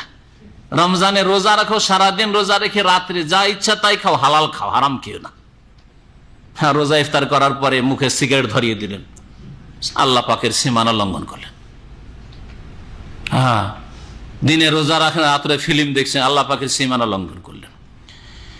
দুনিয়া হচ্ছে ক্রীড়া কৌতুকের জায়গা একমাত্র। ওয়াইন্নাদ দারাল আখিরা লাহিয়াল হায়াওয়ান, আর আখিরাতের ঘরই হচ্ছে আসল জীবন। আল হায়াওয়ান মানে আসল জীবন হচ্ছে সেটাই জীবন। এই ক্ষণিকের জীবন কখন যে চলে যাবে আপনি নিজেই জানেন না। লাউ কানু ইয়ালামুন, মানুষ যদি জানার চেষ্টা করত। ফাইজা রাকিবু ফিল ফুলকে, আরব মুশরিকরা যখন জলজাহাজে, পানি জাহাজে তারা সওয়ার হয়, চড়ে, দাউল্লাহ মুখলিসিনা লাহুদ্দিন, তখন তারা আল্লাহর জন্য তাদের আনুগত্যকে নিখুঁত নির্ভেজাল করে আল্লাহকে ডাকে, আল্লাহর কাছে দোয়া করে। ফালাম্মা নাজ্জাহুম ইলাল বার, যখন স্থলে চলে যায় তারা পরিত্রাণ পেয়ে এই সমুদ্রের কবল থেকে, ঝড় তুফান থেকে, ইজাহুম ইউশরিকুন, তখন তারা শিরিক করা শুরু করে। আরব মুশরিকরাও যখন বড় বিপদ আপদে পড়তো তখন কি করতো, তাহলে আল্লাহকে ডাকতো। এই জন্য পানিপথে যখন সফর করতো তখন এক আল্লাহকে ডাকতো, বিশেষ করে ঝড় তুফান যখন উঠে গেছে। আর যখন শুকনো জায়গায় চলে যেত, এখন আরাম পেয়ে গেছে, তখন দেবদেবীকে ডাকতো। আর আজকালকার লোকেরা বিয়ে শাদী করার পরে 5-7 বছর তো একটু ডাক্তারের কাছে গেল, চিকিৎসা করলো, রব্বে হাবলি মিনাস সালিহিন দোয়া নিজেই করলো, আর তারপরে দেখলো যে না 5 বছর 7 বছর হয়ে গেল, 10 বছর হয়ে গেল, ছেলে মেয়ে হয় না, তখন চাদর চড়াইতে চলে গেল, মাজারে চলে গেল। দেখলেন বড় মুসিবত আসলে এরা শিরিক করে, আজকালকার ওই শিরিককারীরা। আর আগের মুশরিকরা বড় মুসিবতে তৌহিদ মানত, ছোট মুসিবতে অথবা যখন মুসিবত থাকতো না, যখন সুখে থাকতো তখন তারা শিরক করতো। কারা ভালো? তুলনামূলক তো ওরাই ভালো, ভালো কেউ না, মুশরিক একই, কিন্তু পায়খানা 2 রকম হয়, একটা তরল পায়খানা আর একটা শুকনো পায়খানা, ঠিক না? তরল পায়খানা শিরক, দুটোই শিরক, কিন্তু কোনটা পায়খানাকে ভালো বলেন তুলনামূলক? আরে শুকনো পায়খানা, দেখতে তো অত নোংরা লাগে না, তাই না? আর আরেকটা পার্থক্য আছে এই 2 মুশরিক জাতির মাঝখানে, কি বলতে পারেন? আর একটা পার্থক্য আছে, দেখি চিন্তা করেন, শেষ পর্যন্ত সময় দেওয়া হয়। হ্যাঁ, কি? পূর্ব জামানার মুশরিকরা নেক লোকদের শুধু পূজা করত, আর আজকালকার যারা শিরকারী তারা সৎ অসৎ এমনকি ভুয়া কবরের পূজা করছে, কিছু নেই, ওখানে লাশই নেই, কচ্ছপেরও পূজা করছে, গজার মাছেরও পূজা করছে। এগুলো অবান্তর কথা বলছি না, বাস্তব না? আচ্ছা, তারপরে জটাওয়ালা সব ন্যাংটা পীর, এদেরও পূজা করছে। ন্যাংটা আবার সৎ, মারেফতি কাপড়, আউযুবিল্লাহ। আরো মুশরিক দেখাতে পারবেন যে কোন ন্যাংটা দেবীর পূজা করতো? কখনো দেখাতে পারবেন না, কিন্তু ন্যাংটা পীরের পূজা হয়। তিন দিক থেকে বর্তমান যুগের শিরকারীদের চাইতে আগের প্রাচীন যুগের মুশরিকরা ভালো ছিল। আল্লাহ পাক তারপরে ইরশাদ করছেন যে এরা শিরক করে কেন? লিয়াকফুরু বিমা আতাইনাহুম, তাদেরকে যা দান করেছি তার নাশুকরি করার জন্য, তার অকৃতজ্ঞ হওয়ার জন্য। এইভাবে তারা অকৃতজ্ঞ হয়, দান করে আল্লাহ আর বলে যে বাবা দিয়েছে। লিয়াকফুরু বিমা আতাইনাহুম ওয়া লিয়াতামাত্তাউ, আর তারা ভোগ করতে থাকুক। ফাসাউফা ইয়ালামুন, শীঘ্রই তারা জানতে পারবে। আল্লাহ পাক আরো মুশরিকদেরকে আরো আল্লাহ পাকের যে নিয়ামত, তাদের জন্য বিশেষ নিয়ামত ছিল তার স্মরণ করাচ্ছেন। তা হচ্ছে মক্কার হারামের এলাকা, কত নিরাপদ এলাকা। আওয়ালাম ইয়ারাও, এই আরব জাতিরা কি চিন্তা করে দেখে না? আন্না জাআলনা হারামান আমেনা, যে আমি এই মক্কার এলাকাকে হারাম করেছি, এমন হারাম আমেনা, নিরাপদ স্থান, নিরাপদ বা নিরাপত্তার সম্মানিত স্থান বলে ঘোষণা করেছি। এখানে কেউ কারো সাথে মারামারি করে না। এখানে আসলে একটা পশু পাখিও নিরাপদ হয়ে যায়। শিকারী পশু, শিকারী পাখি, দেখেন কবুতর কত নিরাপদ। অন্য জায়গায় এতগুলো কবুতর রাখতেন, সবগুলি ধরে নিয়ে যেতেন। কত নিরাপত্তা আল্লাহ পাক রব্বুল আলামিন এই হারামের এলাকায় দিয়েছেন। ওয়ায়ুতাখাত্তাফুন নাসু মিন হাওলিহিম, আর তারা দেখতে পাচ্ছে যে তাদের চতুর্পার্শ্ব থেকে মানুষকে ছিনিয়ে নিয়ে যাওয়া হচ্ছে, লুটতারাজ হয়ে যাচ্ছে চারিদিকে। আরবের আশেপাশে তারা দেখুক যে সেখানে কোনো শান্তি নেই, রাহাজানি, লুটতারাজ হচ্ছে, মানুষকে খুন করা হচ্ছে। কিন্তু হারামের এলাকা মক্কাতুল মুকাররমার যে হারামের বর্ডার রয়েছে, এর মাঝখানে কতই নিরাপত্তা রয়েছে। যে আবরাহা জালিম জুলুম করার জন্য আসলো, আল্লাহ পাক এই জালিমকে ধ্বংস করে দিলেন, হস্তি বাহিনীকে। আফাবিল বাতিল ইউমিনুন, তারপর এরা বাতিলকে বিশ্বাস করবে, শিরক কুফরিকে বিশ্বাস করবে, দেবদেবীর পূজাকে বিশ্বাস করবে। অবে নিয়ামাতিল্লাহ ইয়াকফুরুন, আর আল্লাহর নিয়ামতকে অস্বীকার করবে। ওমান আযলামু মিম্মান ইফতারা আলাল্লাহি কাযিবান আও কাযযাবা বিল হাক্কি লাম্মা জাআ, ওর চাইতে বড় জালেম আর কি আছে? যে ব্যক্তি আল্লাহ সম্পর্কে মিথ্যা রচনা করে, মিথ্যা কথা বলে, আল্লাহ সম্পর্কে, আল্লাহর দিন সম্পর্কে, আল্লাহ পাকের রাসূল সম্পর্কে যারা মিথ্যা কথা বলে, কোরআন এবং হাদিস ভিত্তিক কথা বলে না, তাদের চাইতে বড় জালেম আর কেউ নেই। আও কাযযাবা বিল হক, অথবা সত্যকে তারা মিথ্যা মনে করে। লাম্মা জাআহু, তাদের কাছে আসার পরেও, সত্য এসে গেছে তারপরে সত্যকে তারা মিথ্যা মনে করে। আলাইসা ফি জাহান্নাম মাসওয়াল লিল কাফিরিন, কাফেরদের জন্য জাহান্নাম কি বাসস্থান নয়? অবশ্যই কাফেরদের বাসস্থান হচ্ছে জাহান্নাম। ওয়াল্লাযিনা জাহাদু ফিনা, আল্লাহ পাক এই সূরা আনকাবুতের শেষ আয়াতে 69 নম্বর আয়াতে ইরশাদ করছেন, যারা আমার সন্তুষ্টির জন্য, আমার উদ্দেশ্যে সর্বাত্মক প্রচেষ্টা চালাবে। জাহাদু, মুজাহাদা করবে মানে প্রচেষ্টা চালাবে। ফিনা, আমার সন্তুষ্টির জন্য, আমার দিনের জন্য। লানাহদিয়ান্নাহুম সুবুলানা, তাদেরকে অবশ্যই অবশ্যই আমার পথ দেখিয়ে দেব। এখানে সবল বলা হয়েছে, তার মানে এই নয় যে আল্লাহ পাকের অনেকগুলি রাস্তা রয়েছে, বরং এখানে বলা হয়েছে এক একটা রাস্তা মানে এক একটা নেকির কাজ, নেকির রাস্তা, তার জন্য নেকির পথগুলি, ইবাদত বন্দেগী, আখলাক, চরিত্র গঠন, এগুলি সহজ করে দেব তার জন্য। কারণ আল্লাহ পাক অন্য আয়াতে বলেছেন, কোরআনে দ্বন্দ্ব নেই। আল্লাহ বলছেন ওয়ান্না হাযা সিরাতি মুস্তাকিমা, আমার এই রাস্তা হচ্ছে সোজা রাস্তা, সোজা রাস্তা। এক বচন বলেছেন, হ্যাঁ, ফাত্তাবিউহু, এই রাস্তার অনুসরণ করো। ওয়ালা তাত্তাবিউ সুবুল, আর বহু রাস্তার অনুসরণ করিও না। তাহলে বহু রাস্তা ইসলামে নেই, যে এটাও ঠিক ওইটাও ঠিক, ঢাকা আসার জন্য এইদিকে ওইদিকে চারিদিকে 10-20টা রাস্তা আছে, ওই রকমই আল্লাহকে পাওয়ার জন্য সবটাই ঠিক না, এটা বাতিল কথা। এতগুলো তরিকত সব ঠিক না, বাতিল কথা। একমাত্র মুহাম্মদ সাল্লাল্লাহু আলাইহি ওয়াসাল্লামের তরিকাই তরিকা, একমাত্র মুহাম্মদ সাল্লাল্লাহু আলাইহি ওয়াসাল্লাম নিয়ে আসা দিন, কোরআন এবং হাদিস ভিত্তিক দিন, সেটাই সঠিক দিন। কোরআন এবং হাদিসকে মেনে চলা, সেটাই হচ্ছে ফরজ, আর অন্য কিছু ফরজ নয়। আল্লাহ পাক রব্বুল আলামিন ইরশাদ করছেন, যারা আমার জন্য সর্বাত্মক প্রচেষ্টা চালাবে, লানাহদিয়ান্নাহুম সুবুলানা, অবশ্যই অবশ্যই তাদেরকে আমার পথ দেখাবো। ইন্নাল্লাহা লা মাআল মুহসিনিন, আর অবশ্যই অবশ্যই আল্লাহ পাক সৎকর্মশীলদের সাথে রয়েছেন। কোন দিক থেকে রয়েছেন সৎকর্মশীলদের সাথে? সাহায্যের দিক থেকে, হেফাজতের দিক থেকে, হ্যাঁ, রক্ষণাবেক্ষণের দিক থেকে, তৌফিকের দিক থেকে। আল্লাহ পাক রব্বুল আলামিন নেক লোকদের, ভালো মানুষদের, ধৈর্যশীলদের, যারা আল্লাহকে ভালোবাসে, আল্লাহর দিনকে ভালোবাসে, আল্লাহর দিন পালন করে, তাদের জন্য আল্লাহর সাহায্য রয়েছে, আল্লাহর তৌফিক রয়েছে, আল্লাহ পাকের হেফাজত রয়েছে। পক্ষান্তরে আল্লাহ পাক রব্বুল আলামিন তার জ্ঞানের দিক থেকে, ক্ষমতার দিক থেকে সমস্ত মানুষের সাথে আছে। জ্ঞানের দিক থেকে মানে আল্লাহ যেমন মুসলিম সম্পর্কে জ্ঞান রাখেন, যারা অবাধ্য কাফের, যারা পাপিষ্ট, তাদের সম্পর্কে আল্লাহ ইলম রাখেন, জ্ঞান রাখেন যে কে কি করছে, পাপ করছে না ভালো করছে। আল্লাহ পাক ওই রকমই ক্ষমতা রাখেন যেমন মমিন মুসলিমের ওপর, তেমন আল্লাহ পাক যারা অবাধ্য গুনাহগার তাদের ওপরও ক্ষমতাবান।